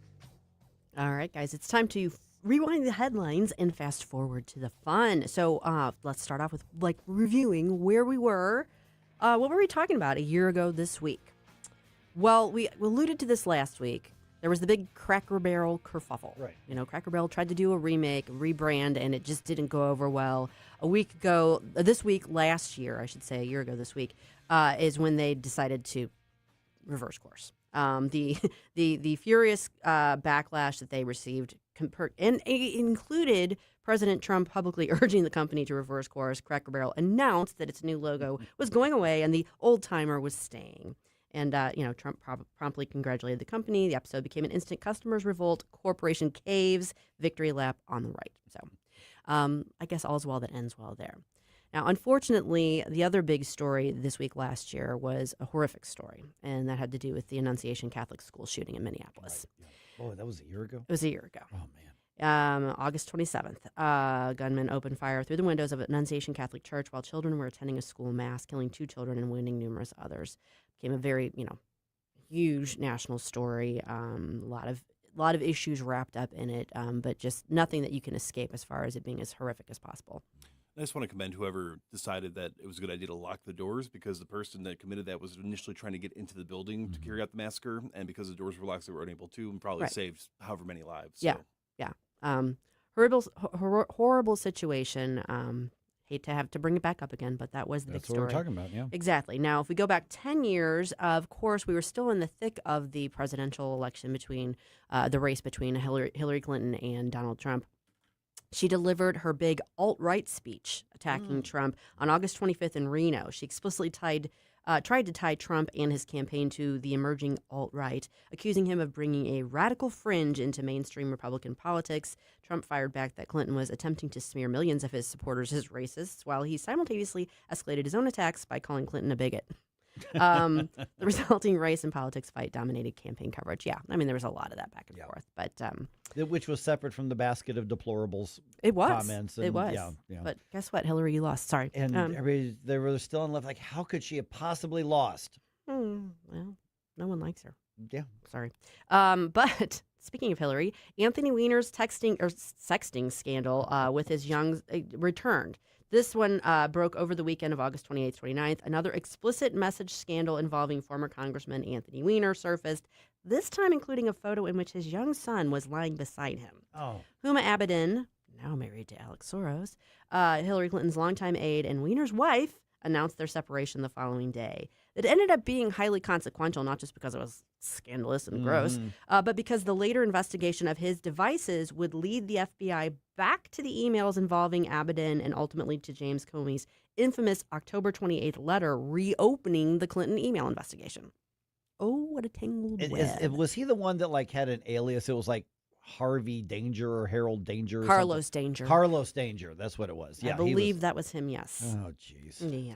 So those were the big news items 10 years ago. Let's flash forward now. What national days will we be celebrating this week?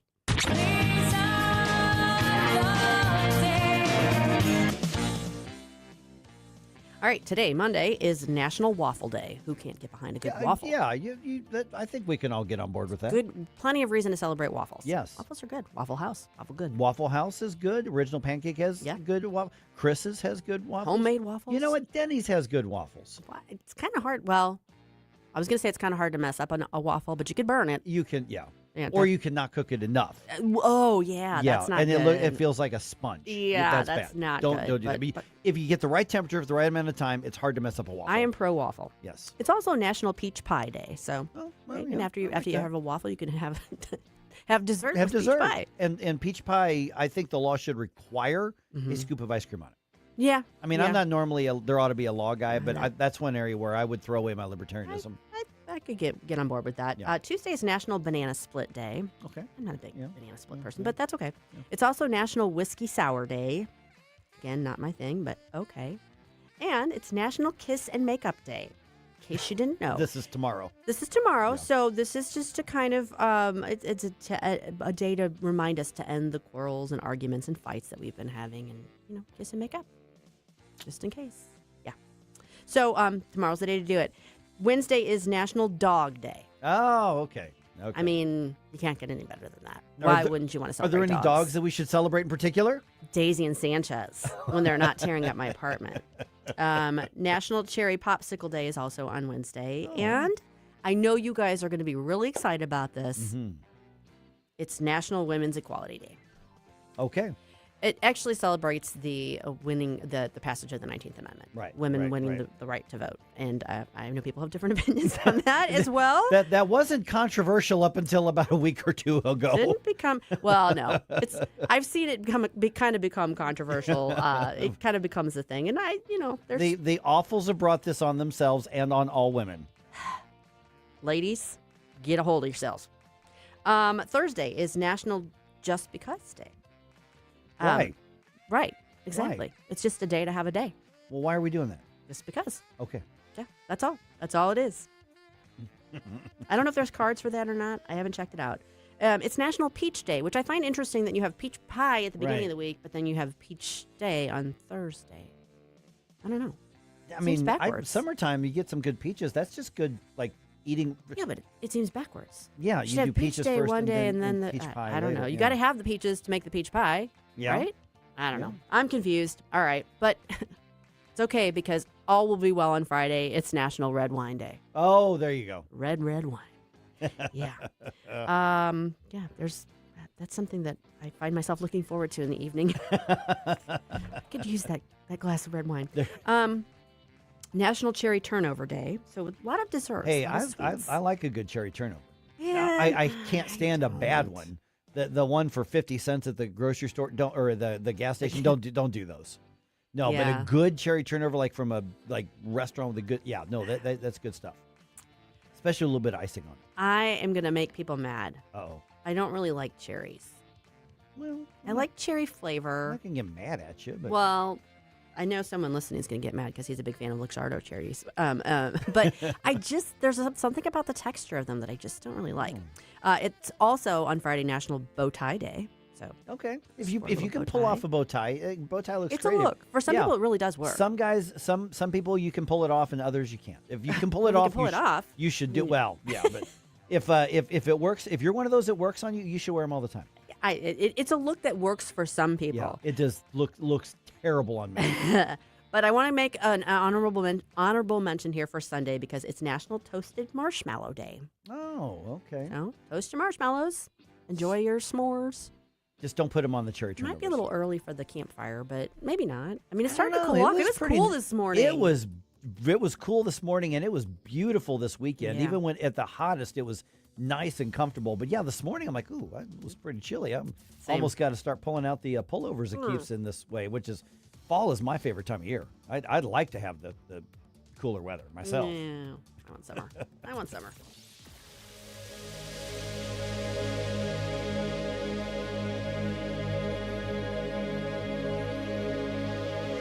Tony Colombo here for All Solutions Pest Control, the team Christine and I trust to protect our home. We've used multiple services at multiple homes over the years, and I can tell you from all that experience, All Solutions is second to none. If you have a pest problem of any kind, or more importantly, just want to prevent a problem, All Solutions is the team to call. Learn more and take advantage of their incredible $67 introductory offer right now at allsolutionspestcontrol.com. If a pest-free home is your goal, call All Solutions Pest Control. Dozens of out-of-state law firms are crashing into St. Louis trying to get your business. My advice, rely on a hometown firm. Onder Law has been here for years. Their lawyers raising their families right alongside yours.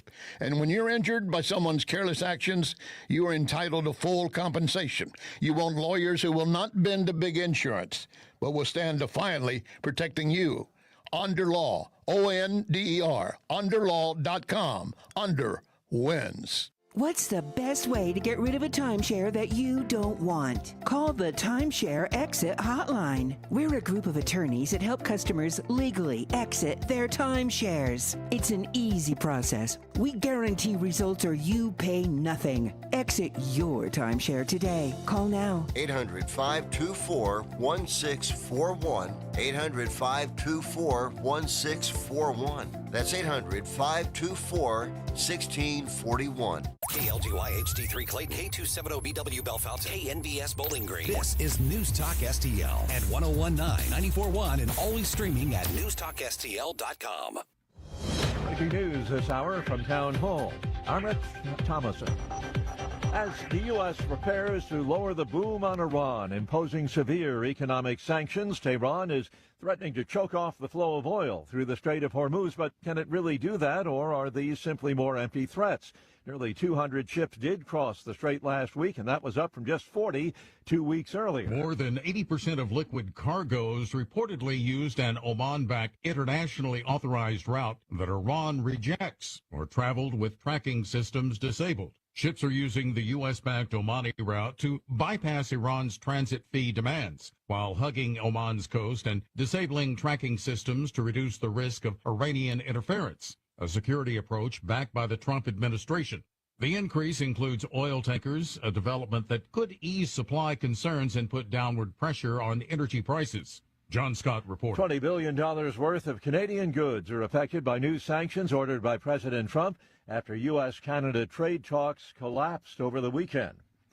A rapidly expanding wildfire, the so-called Hawk Fire, bearing down on Reno, Nevada. 42,000 are being ordered to evacuate, and another 45,000 are being encouraged to leave as a fast wildfire from the Sierra foothills to the edge of the University of Nevada campus has grown to at least 13,000 acres.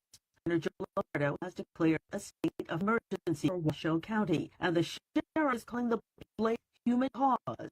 Fire officials apparently began Saturday and grew significantly throughout the day, with strong gusty winds, low humidity, and dry vegetation. At least 6 people have been injured. I'm Donna Warder. And of this morning's Wall Street opening bell, the Dow futures down 52 points. NASDAQ futures off 164. More on these stories, townhall.com. Hi, I'm Kirk Cameron. Christian Healthcare Ministries is not another health insurance policy. If you're year-long contracts and pointless restrictions, CHM offers anytime enrollment on your schedule and at your convenience. With CHM, you're paying half the cost of a traditional health insurance plan. So that puts more money back into your budget for everyday needs. Plus, you'll have access to CHM's care solutions for virtual appointments, prescription savings, surgery support, and more. My family and I joined in 2018, and it's changed our lives for the better. We love paying way less while helping other believers afford their medical bills. Take the leap of faith and see why Christians across the nation are better with CHM. Get started by calling 1-833-JOIN-CHM and use promo code WELLNESS for a 50% credit towards your first month. That's 1-833-JOIN-CHM and use promo code WELLNESS. From the News Talk STL Weather Center. I'm meteorologist Leah Hill with your first alert forecast. We have dry weather expected today and lots of clear skies out there. Watch for some cool morning temperatures, with some of us even dipping into the 50s and lower 60s. We haven't had 50-degree temperatures in the morning since late June. An afternoon high today near 83 degrees, a little bit more cloud cover at times this afternoon, but the humidity is very comfortable and the winds remain light. Tomorrow is very similar. We do have some rain chances returning by the midweek. With your first alert forecast, I'm meteorologist Leah Hill. This hour of News Talk STL is brought to you by Stifel, serving investors for over 130 years. Contact your Stifel financial advisor at stifel.com. That's STIFEL.com. Hi, it's Mark Harder with RE/MAX Results, the largest RE/MAX franchise in the region. The summer housing market is hot, and the fall market looks to be as hot. If buying or selling a home is in your future, it is time to act now. Someday is not a day on the calendar, but today is. Call me, Mark Harder, for fast results. RE/MAX Results, 314-852-8933. 314-852-8933. And start packing. If you love your pet, which I know you do, then they deserve the excellent treatment and care they'll receive at Pacific Animal Hospital in Pacific, Missouri, a full-service veterinarian facility. Originally built and grown by my dad, Dr. Bill Jones, a new generation of wonderful veterinarians and staff at Pacific continue to provide outstanding medical, surgical, dental, boarding, and grooming services for your favorite furry friends. Our family entrusts the care of our pets only to the experienced docs and staff at Pacific Animal Hospital. You should too. Call them today, 636-257-2100, 24/7 at PacificVets.com, PacificVets.com. Colombo and Company. Join us every day for conversations with a wide variety of guests as we keep you informed and up to speed on all the important news and headlines you need to know. Live and local weekdays at 2 on News Talk STL. Mike Ferguson. I'm not like the rest of you. I don't make mistakes. Susie Moore. What you're telling me doesn't sound logical, my dear. Get up! Can't you hear the alarm? Get up, St. Louis. You need to get to go. I need to be able to get where you need to go to do the work. Mike Ferguson in the morning on News Talk STL. Get up! This is your cousin. Every time I talk about flock cameras, somebody says I've got nothing to hide, so what's the problem? Well, here's the problem. You don't get to make that decision for everybody else. And let's be precise. There's a difference between observation and surveillance. A police officer sees your car drive down a public street. That's observation. A camera captures your plate at an intersection. That may be observation too. But when a network of cameras records where vehicles are, when they were there, and makes that information searchable over time, now we're talking about surveillance. And I have nothing to hide misses the point entirely. Now, maybe you're comfortable with that. Fine. But James Madison wrote that government must be obliged to control itself. That's the constitutional issue.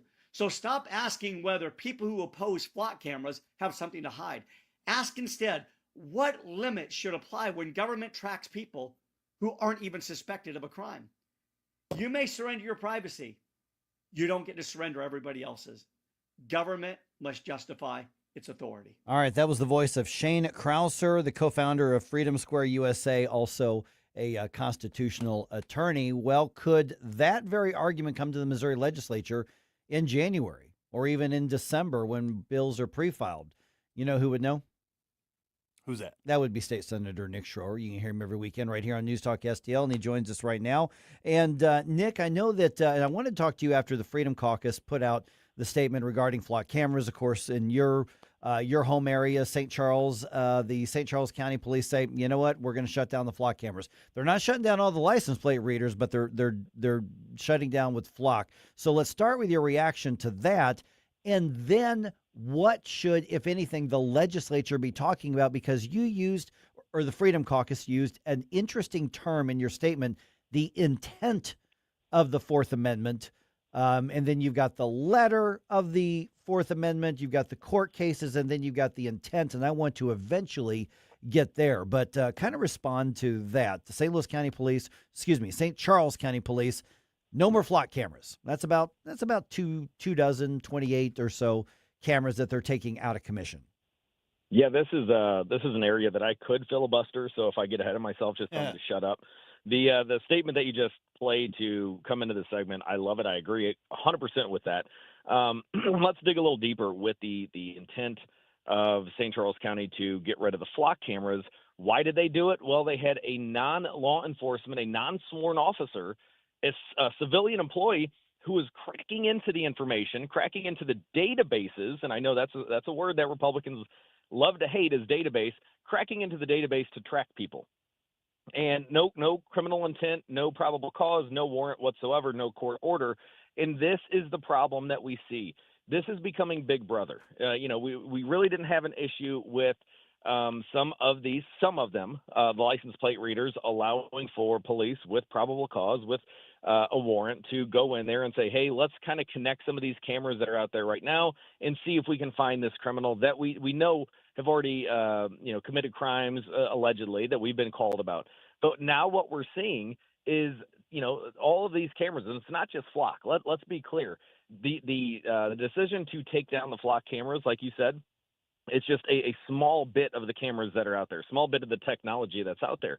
And if you look at what happened in China, and I know everybody's going to say, oh, my God, he's talking about China again. Back in 2020, they implemented very similar cameras a couple years before 2020.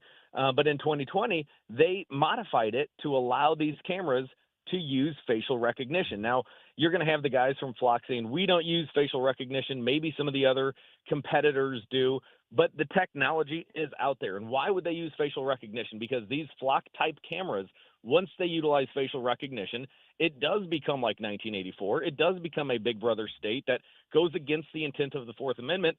And what are they doing in China? Social credit scores, where, if you pick your nose in public, hey, we're going to dock you 2 points. If we see you speed through a stop sign, we're going to dock you a couple points.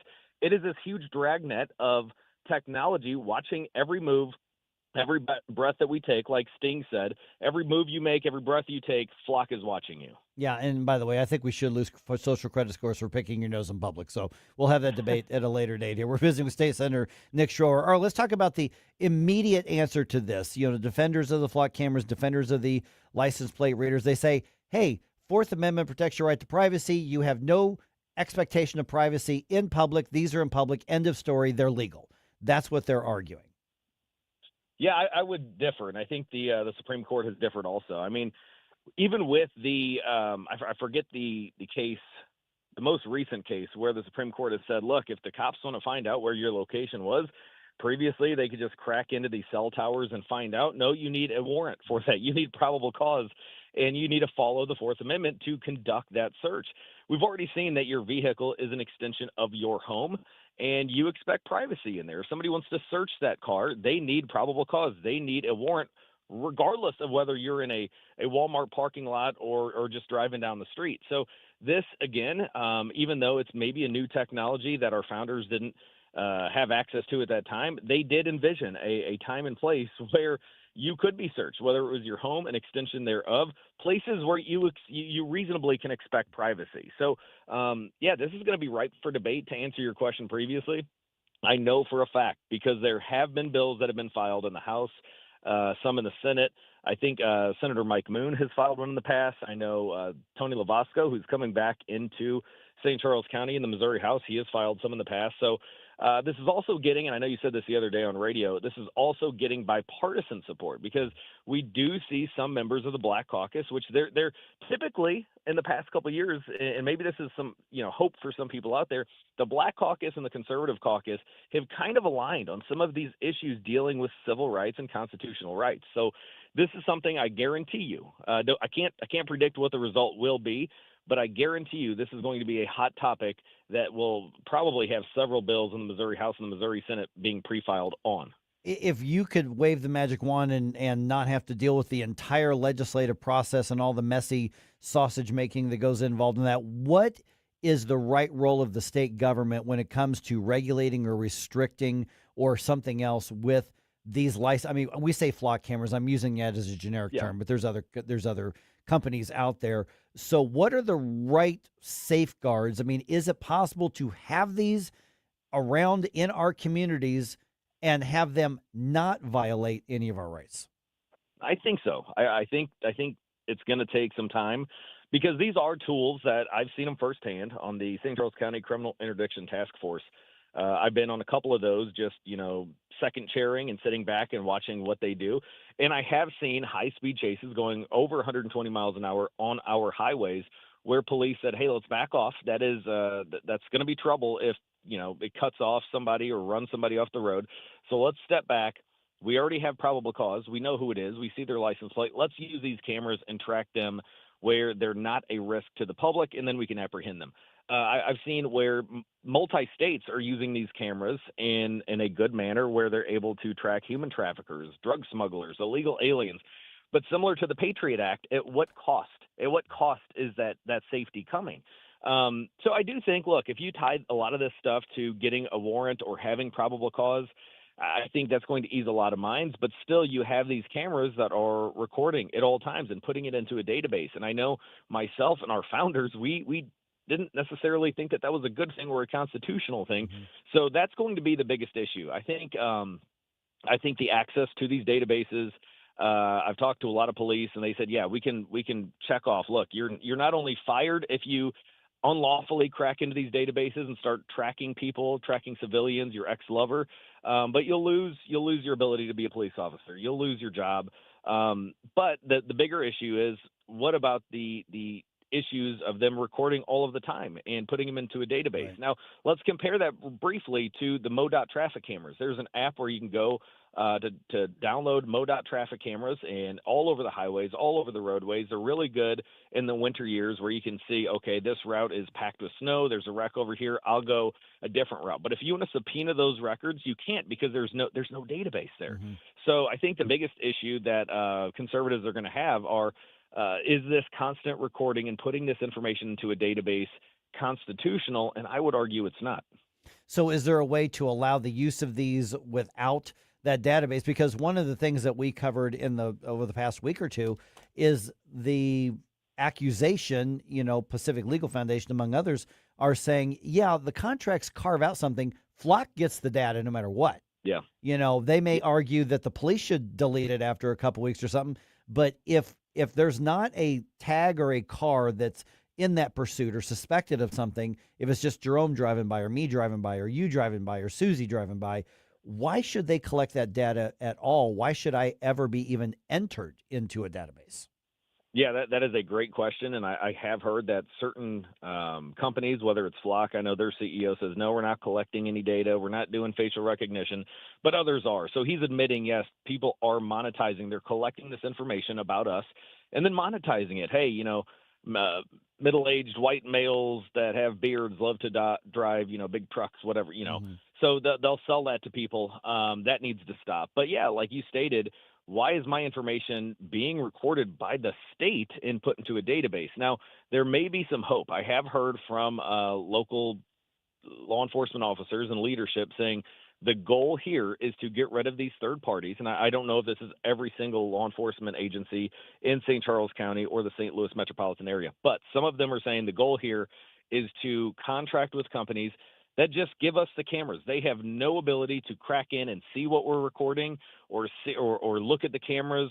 We will get the information. So if we want to track, Mike Ferguson from this area to this area, and we have probable cause, we keep that information. It goes into his file. It's not accessible unless you have a court order. So again, this conversation's already happening right now before pre-filing. So hopefully we can continue these good debates on both sides of the aisle. I know there are a lot of people that say, no, get rid of all of them altogether. And we have other officers that are saying, no, these things are saving lives. Here, look, let's just open the Constitution and make sure whatever we're doing is abiding by the Fourth Amendment. All right. And of course, pre-filing starts, December 1st every year? Absolutely, and you're going to see a lot of these bills being pre-filed in the Missouri Senate. I'm giving a big rundown this weekend on why that's important. In the Missouri House, you could file a bill to start a session and it gets fast-tracked versus you pre-file on the first day in December and it never sees the light of day. So it's very important to watch these things in the Missouri Senate because those are first come, first serve. Whatever's filed first gets to committee first, more than likely will come to the floor first. All right, State Senator Nick Schroer. Hey, appreciate the update on this because, there's so much passion around it, but yep. For good reason. This is not a hyperbolic, just clickbait thing. This is a real thing. Yeah, thank you guys for covering it. I know Jerome has been a fire behind this and making sure that we're continuing to talk about it. So God bless you guys for keeping this a hot topic. You got it. State Senator Nick Schroer. All right, it is 8:18 right now, just ahead right around 8:21. Animals in the news. In one case, very sad situation on the Illinois side. In the other case, the animals got something to look at the zoo, and they probably looked at each other and said, wow, are all people this stupid? I'm just guessing that's what they were saying. Just saying.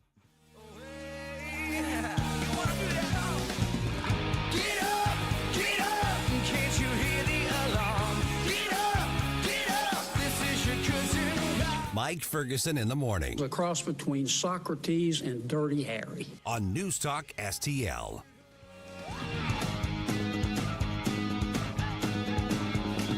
I'm Dr. TJ, owner of the Institute of Natural Health, co-owner of Optimal Nutraceuticals, and the host of Wellness One. Wellness One is designed to cut through the nonsense and provide you common-sense science-based information regarding health and wellness. On the show, we discuss topics like thyroid health, gut health, hormone optimization, and many others. Our show airs Saturdays at 10 a.m. and 2 p.m. and Sundays at 11 a.m. and 3 p.m. right here on NewsTalkSTL. And you can visit us at inhstl.com. That's inhstl.com.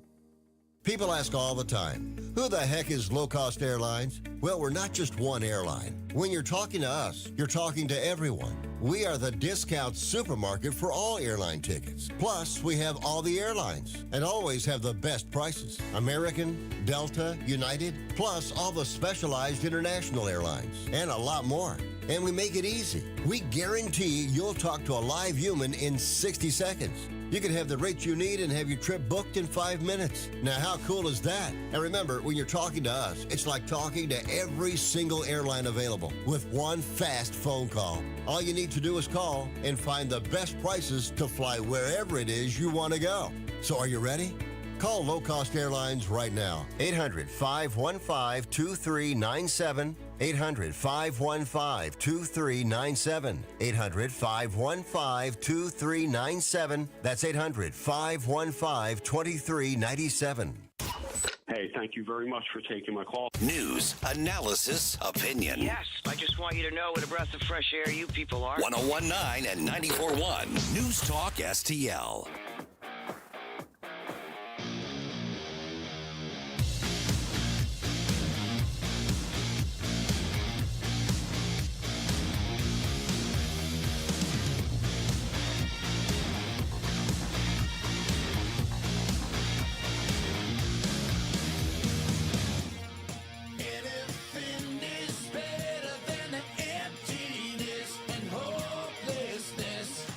Good morning, St. Louis. Hey, it's Vince from The Vince Show right here on News Talk STL every weeknight at 8. Right now, it's back to Mike Ferguson on 101.9 and 94.1 News Talk STL. I was having discussion with one of my good friends last night, actually. We were over at Cyberg's, the OG Cyberg's down there off Gravois. He's a federal judge. He's a judge dealing with criminal cases. And we both agreed the one thing we have in common is that if it weren't for people doing stupid things or stupid people just doing things, we probably wouldn't have as much job security. Yeah, that's fair to say. Right. And so we were having a good laugh about that. And then I see the headlines this morning. Every once in a while you see somebody doing this stupid crap like this. Some dude climbed over the first level of barrier and climbed into the big cat exhibit at the St. Louis Zoo over the weekend. Why? Yeah. What? I mean, when I say big cats, we mean lions and tigers and stuff like that.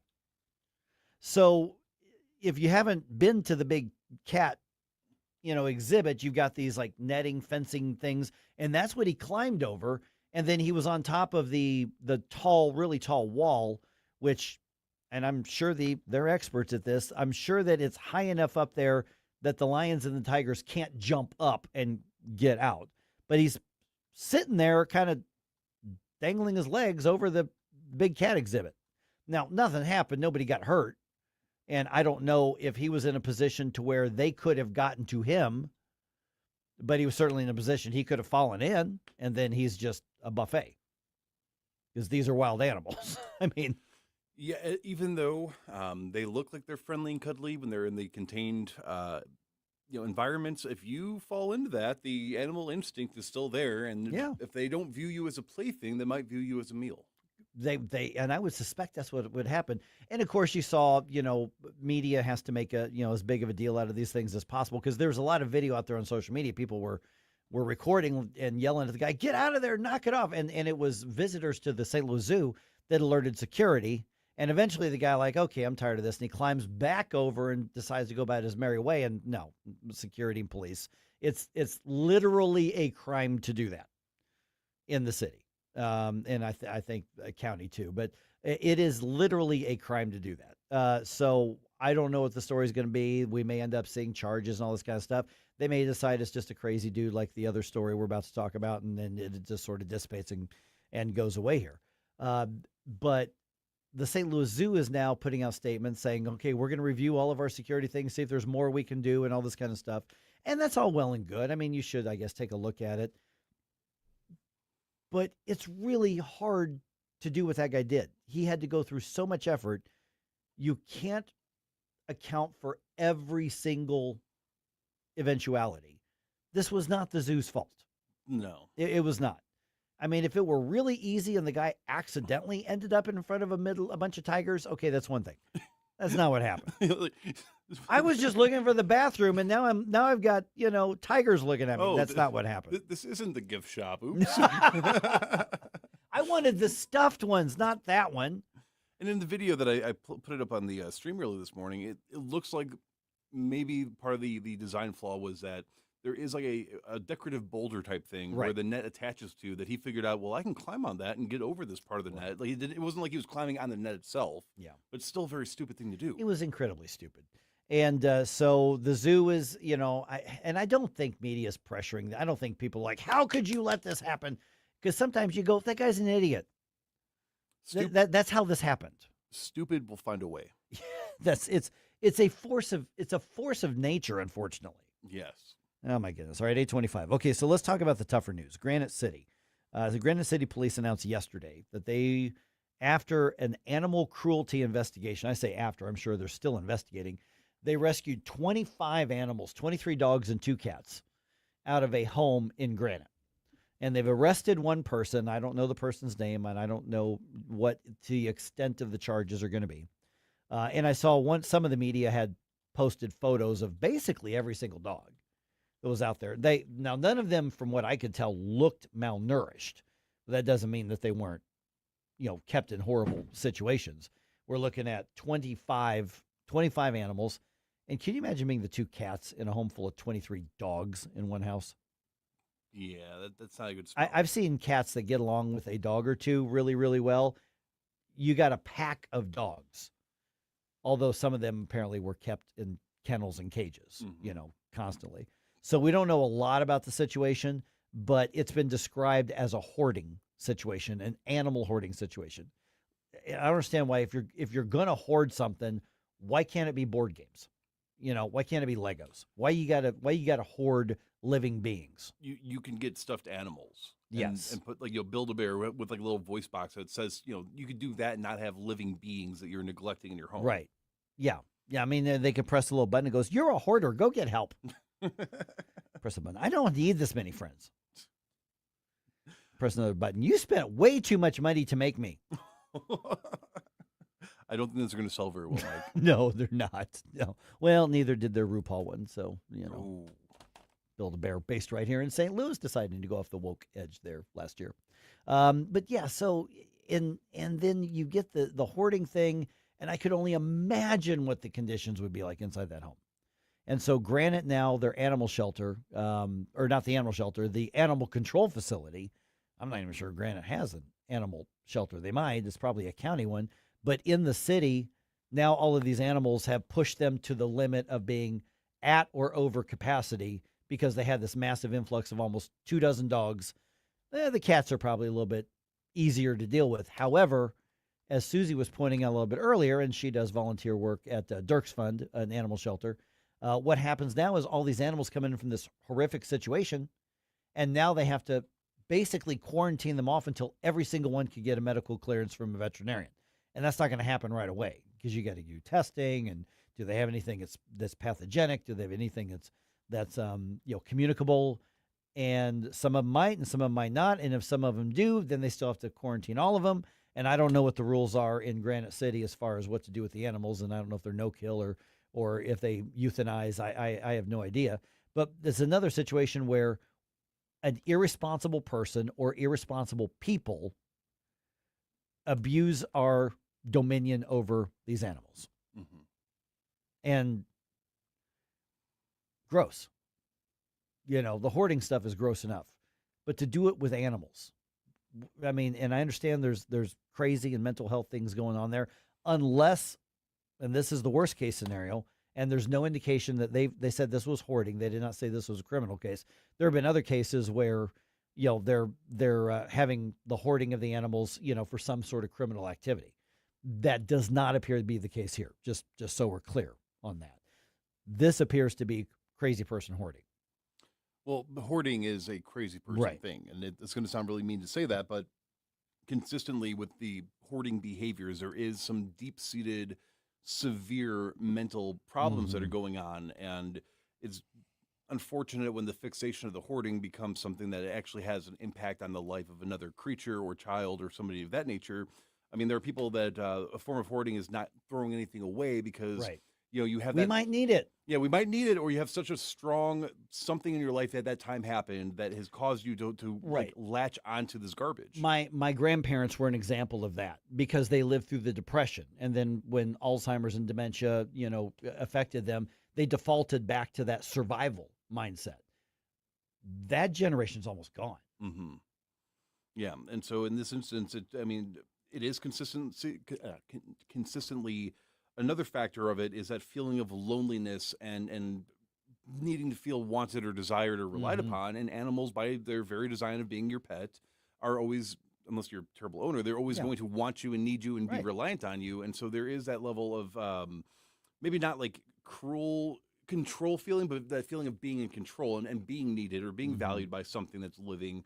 And it's unfortunate all around, but you cannot be hoarding animal. You have to know that what you're doing is wrong. You have to know, even no matter what's going on in your head, that, hey, once you have 4 or 5 animals and you're at the point where you have to keep them in cages, that you're doing something wrong here and you need to figure out a way to get this under control and to get help with this before it becomes something where, a dozen plus animals are being stuck in your home and need to be removed for their own safety. It's just unacceptable. And the health also of people, too. Oh, yeah, that is even for your own health, that is a health issue. That is something that can make you very sick and ill. And if you die and you don't, maybe a lot of hoarders are usually hermits. They don't really go out in public a whole lot. Now what's going to happen is you might have a bunch of animals starving to death because you can't care for them because you're too incapacitated or dead now. It's just gross. It's not fair to you and it's not fair to the animals, and just get help. There are resources out there to help you. Just go out there and reach out to somebody and get some help. Yep. Now, as mentioned before, with the guy that was taking it upon himself to be in the big cat enclosure for some reason. Yeah. Sometimes we find the videos of what we're talking about, and we throw them up on the live stream on Rumble, X, YouTube, and Facebook. And I found out that you can be streaming that on your smart TV. You can put us up on the TV, see exactly what's going on while you're getting ready for work, getting ready for school, or maybe just up early and want something cool to watch. Make us your morning show on your smart TV. In addition to downloading the free NewsTalkSTL app, so you can bring us with you when you're not by your radio and not by your smart TV.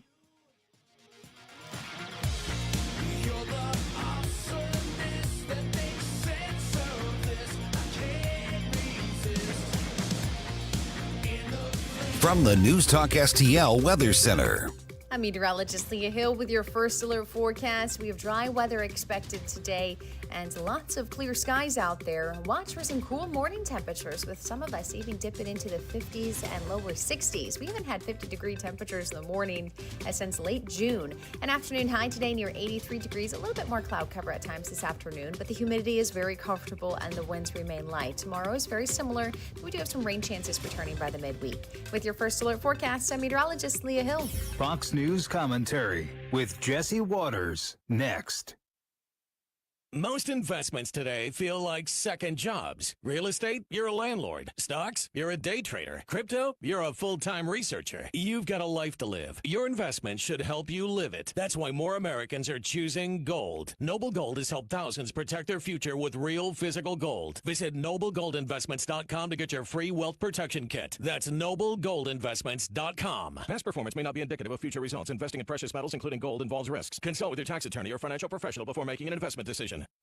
Here's Jesse Waters. The commies aren't contained. Now they're fracturing the party in key battlegrounds. Democrats are running against communism and Republicans. The good news is the Democrats are now saying they support capitalism and borders and police. So in that sense, they're making progress. But it's a tricky little two-step, and it's not getting any easier. The machines lost total control, and here's the reason why. They spent years fighting Trump instead of fighting for Americans. You know, every issue we care about, the cost of living, quality of life, they dismissed it, and they pushed hoaxes and impeachments. And now they're paying the price, because all the impeachment crusaders are getting slaughtered. Vindman, Goldman, Schroer, Al Green, Swalwell. Soon it'll be Schumer and Hakeem. They were so fixated on torching Trump, they let the Bernie bros slip right in the back door. For more commentary like this, go to foxnewspodcast.com. When you count on Connor, you're getting the timeless American values that have guided our company from day one. Hard work, impeccable service, and honesty. At Connor Roofing, you aren't just getting a roof, you're getting safeguarded by a neighbor who cares. When you count on Connor, you're receiving protection for your home, your family, and your peace of mind. Visit ConnorRoofing.com. Hey, it's Susie Moore for Window World. Did you know that in just over the last 20 years, Window World of St. Louis has improved the look and thermal efficiency for over 80,000 customers in St. Louis? Plus, Window World windows come with a lifetime warranty that covers all parts, glass breakage, and labor. And now, Window World is offering 36 months, same as cash financing with approved credit. Call them today at 800-GET-WINDOWS for a free in-home, no-pressure estimate. That's Window World at 800-GET-WINDOWS. They're the preferred window of the St. Louis Blues. Do you owe the IRS $10,000 or more in back taxes? Are you being audited or investigated? Has the IRS sent you a letter demanding payment? You may not owe what they claim. Make this free call to the tax doctor now. Let them negotiate with the IRS on your behalf. 800-240-4586. 800-240-4586. That's 800-240-4586. Whether at home or at work, you're mobile. So when you're mobile, stay mobile. Keep St. Louis's home for conservative talk with you wherever you go. Download the NewsTalk STL app in the App Store or at NewsTalkSTL.com.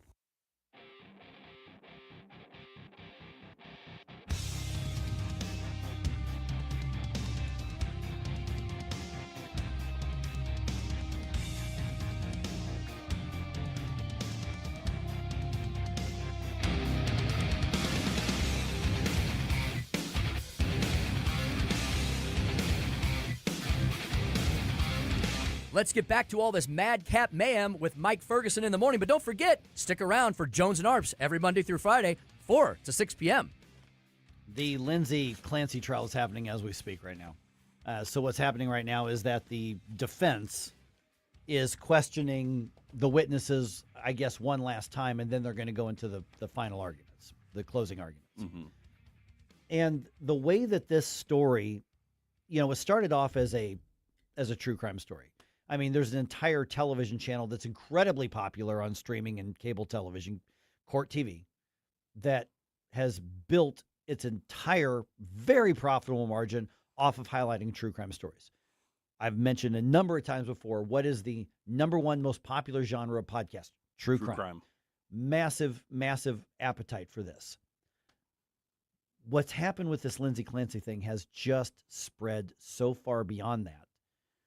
And I don't know if it's further dividing along the lines of sex in this country, or if it's just exposing a massive cultural rot that has come from that division. And when I say division, I'm talking like relationships, families, upending our views of what parenthood should be, especially motherhood.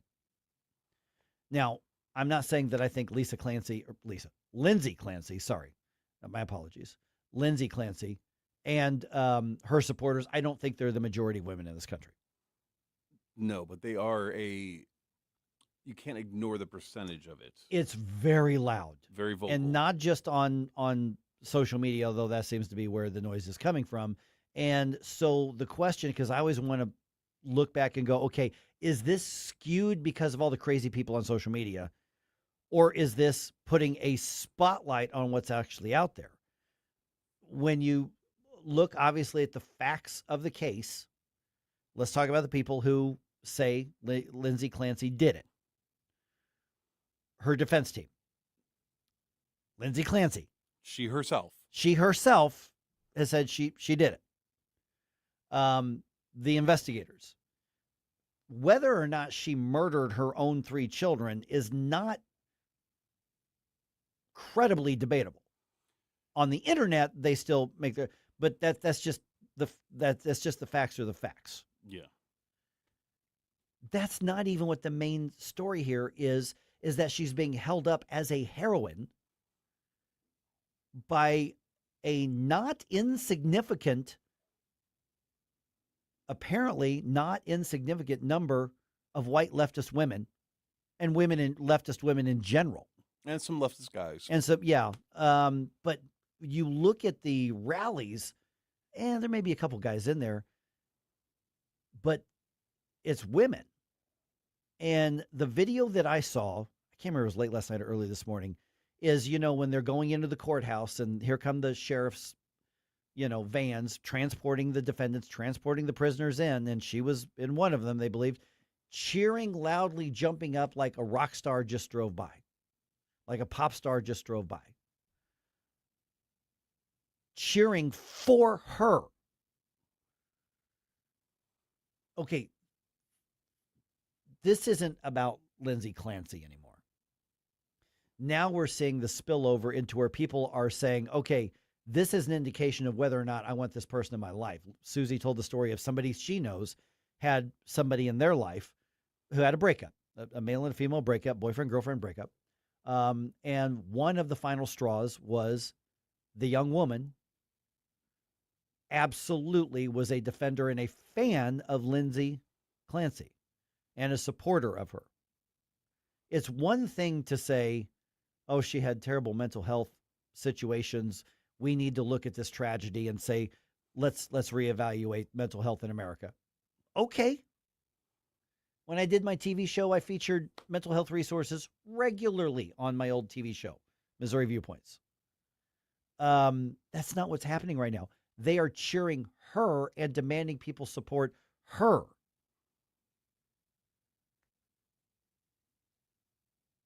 That is a cultural rot. And I've been trying to separate this out from the left-right thing. And there seems to be a pattern because the conservative women that we're seeing, and I think the majority of those in the middle, and I think I think there's plenty of leftist women who are like, you people are nuts. Whoa, stop. But of those who are doing this just decrepit, immoral stance, they seem to be all on the left, from what we can tell. Oh, of course. Now, I don't know which is the chicken and which is in the egg in that situation right there.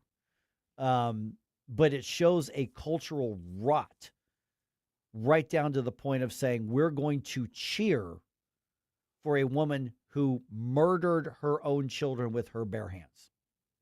In a horrific fashion, methodically. Yes. And now we're seeing all kinds of warnings.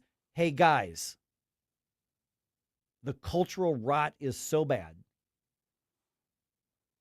You're wondering why women are wondering why men are just increasingly walking away. Like we don't even want marriage. We don't even want long-term relationships. We're done. Of course, this is after decades increasingly of women basically saying all men are the devil. And it's not that there aren't crazy, abusive guys out there. Oh, there's some real monsters out there. There's some monsters Absolutely. out there. Yeah. But as you pointed out, when you give credit where credit's due, I've never met a man who heard some true crime story of some murderous, psychopathic dad where a single other guy that I've ever encountered goes, well, look at it from his perspective.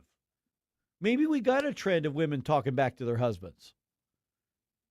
It doesn't react to that. The men are like, you're a freaking monster, and if the law didn't already throw you in jail and take care of you, then I'd love to do it myself because of what you were doing and what we stand for. Yes. No, absolutely. There are cases, I can't remember the guy's name, and it does not even warrant having him. But he killed his kids and tried to kill his wife. I don't remember if he was successful in that.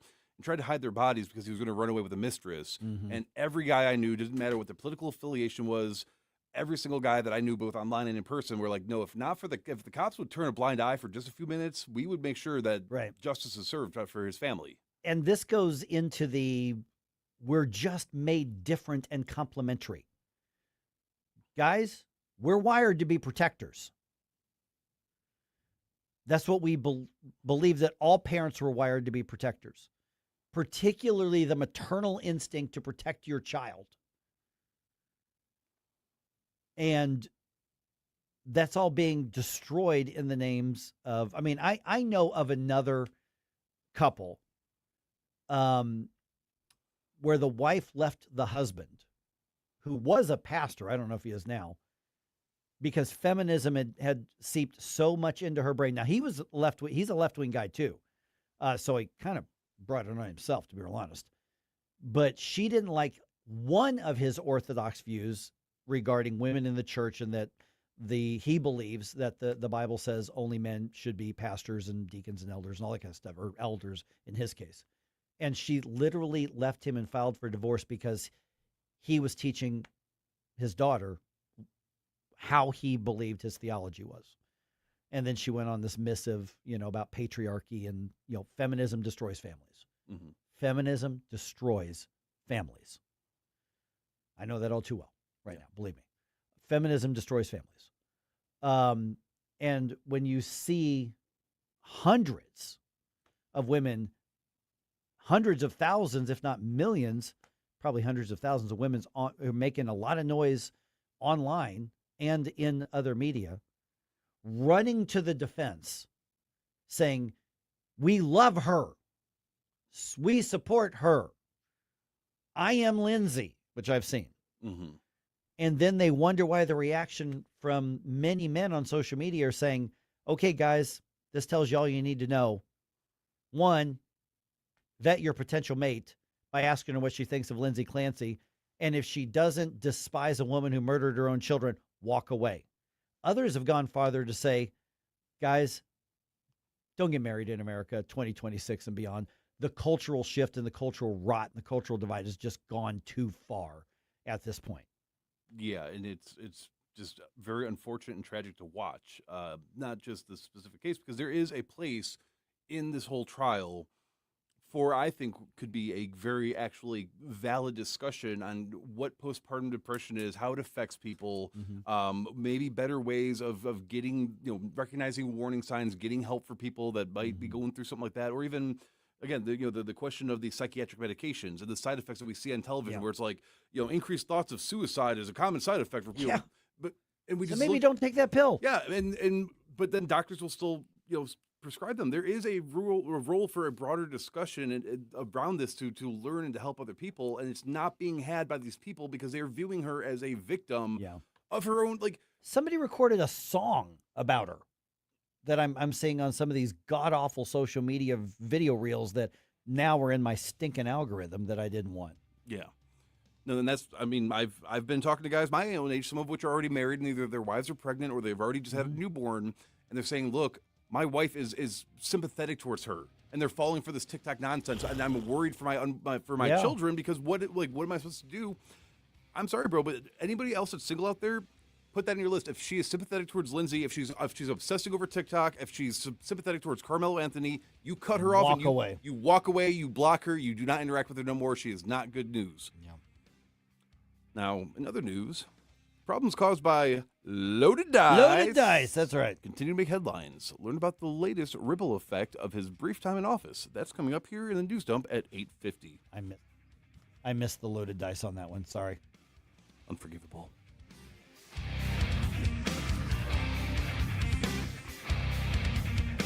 Rhino Shield is engineered to outlast paint, formulated to outsmart the elements. Rain or shine, sleet or snow, mold or mildew. Our home exterior coatings intelligently designed to stand up to Mother Nature. Call 877-25-RHINO or 877-25rhino.com. Hey, your business already has the data, but it's scattered everywhere. Prism.ai brings information from your systems all together talking to your business in plain English. Go to prism.ai. Complete a quick 2 to 3 minute qualification, then book a conversation. And PRI Global will help you create a program custom designed around your business. Prism.ai. Prism.ai spelled with the number 1. Prism.ai. In Missouri, your home works hard to keep up with the weather. Johnson Heating and Cooling works harder. We're a local family-owned company specializing in residential heating and cooling, service, repair, replacement, maintenance, even new construction. Our NATE certified technicians and trained comfort specialists keep families comfortable across Wentzville, O'Fallon, St. Charles, and beyond. Call 636-332-4141 or johnson-heatingandcooling.com.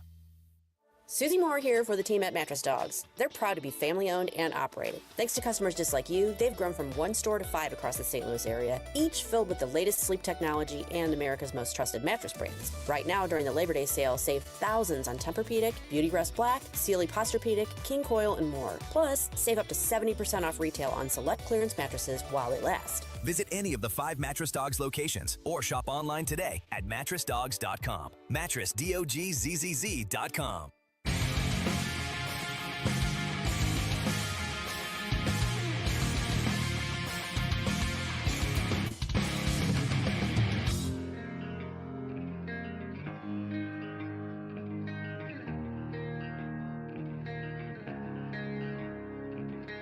Hi, it's Vic Porcelli. And Ken.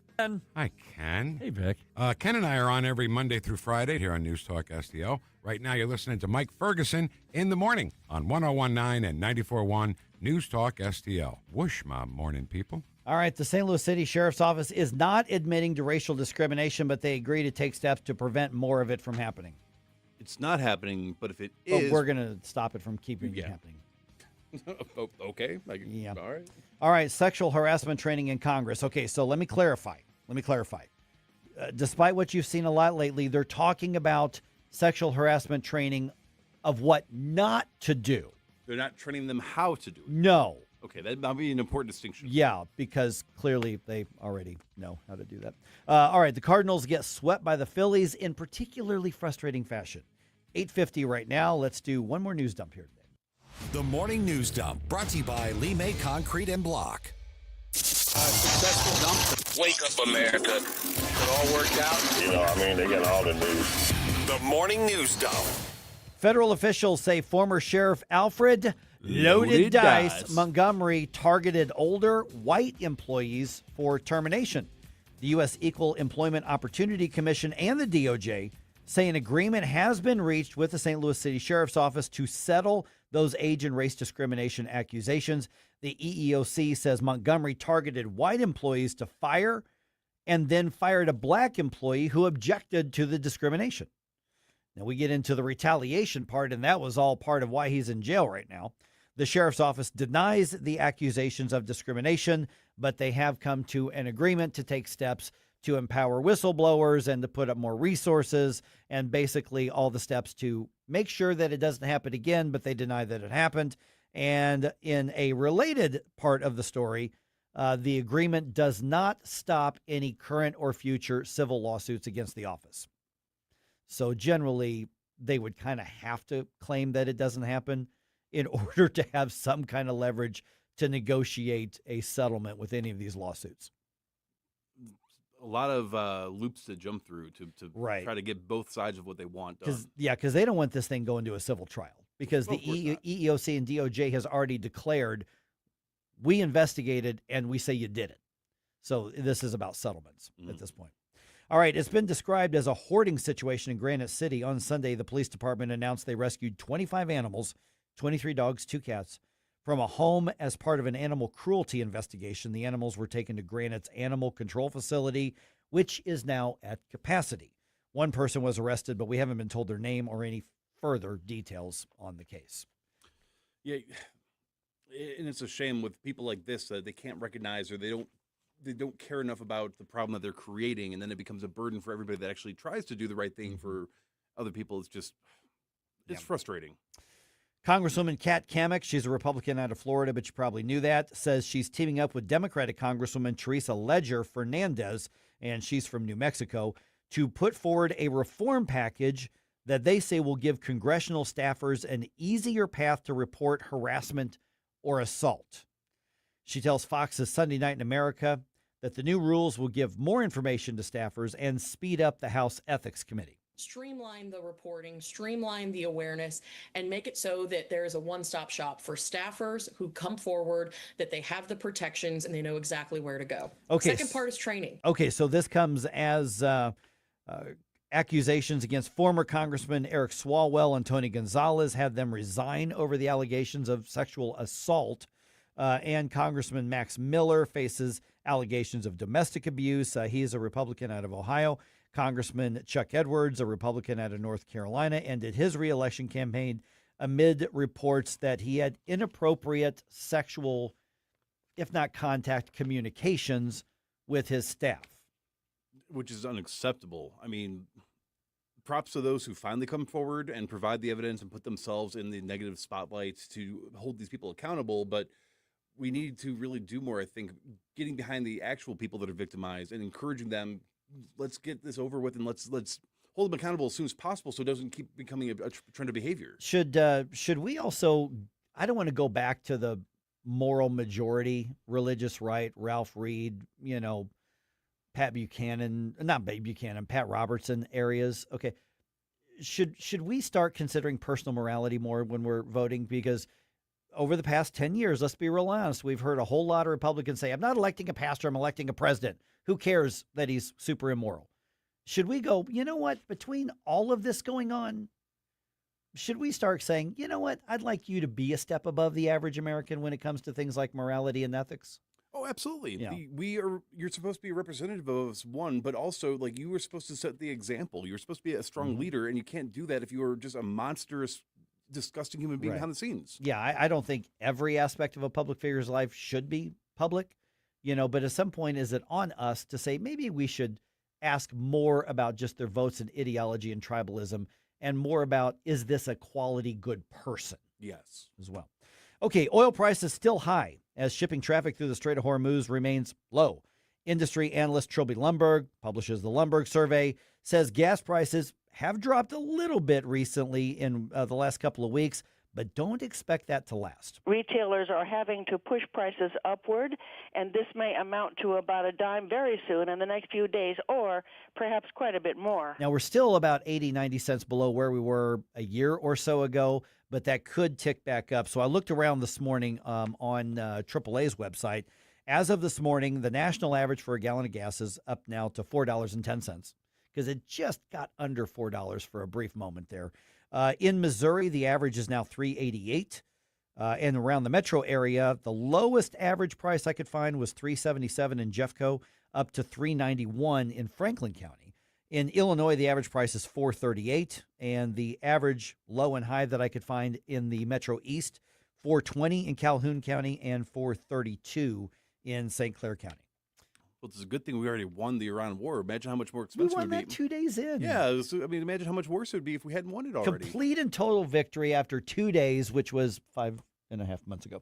Okay, a former St. Louis news anchor pleads guilty to murdering her mother. Ooh. Yeah, former Fox 2 anchor Angelin Mock admitted to stabbing Anita Avers in Wichita, Kansas on Halloween of 2025. Mock pleaded guilty to first-degree murder. At one point, she was found mentally incompetent to stand trial. That decision was later reversed. She will be sentenced on October 5th. All right, let's see here. Amazon expanding its drone deliveries around the country. Yeah, company says drones are going to be dropping off purchased items in almost 500 U.S. cities by the end of this year. As long as they have a pool, right? Right. It looked good. Nice little target there.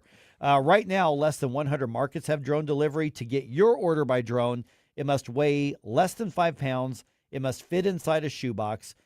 Amazon Prime members are going to get some drone deliveries for free if you buy something that's over $50. Otherwise, you're going to pay $2.99 for the delivery. Non-Prime members can still get drone delivery, but that'll cost you $4.99. And you say, well, what's the big deal on that? Well, it's looking at 30 to 60 minutes to have your delivery as opposed to hours or days. Let's see here. Wyndham Clark won the BMW Golf Championship at Belle Reve over the weekend. He finished in first place with a 3-stroke margin over Patrick Cantlay.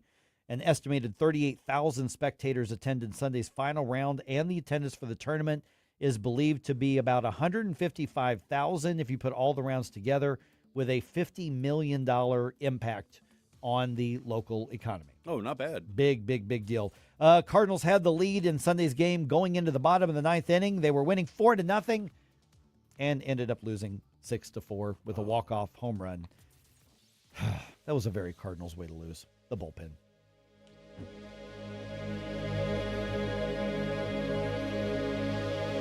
Hey, Colombo here for Intervine, a great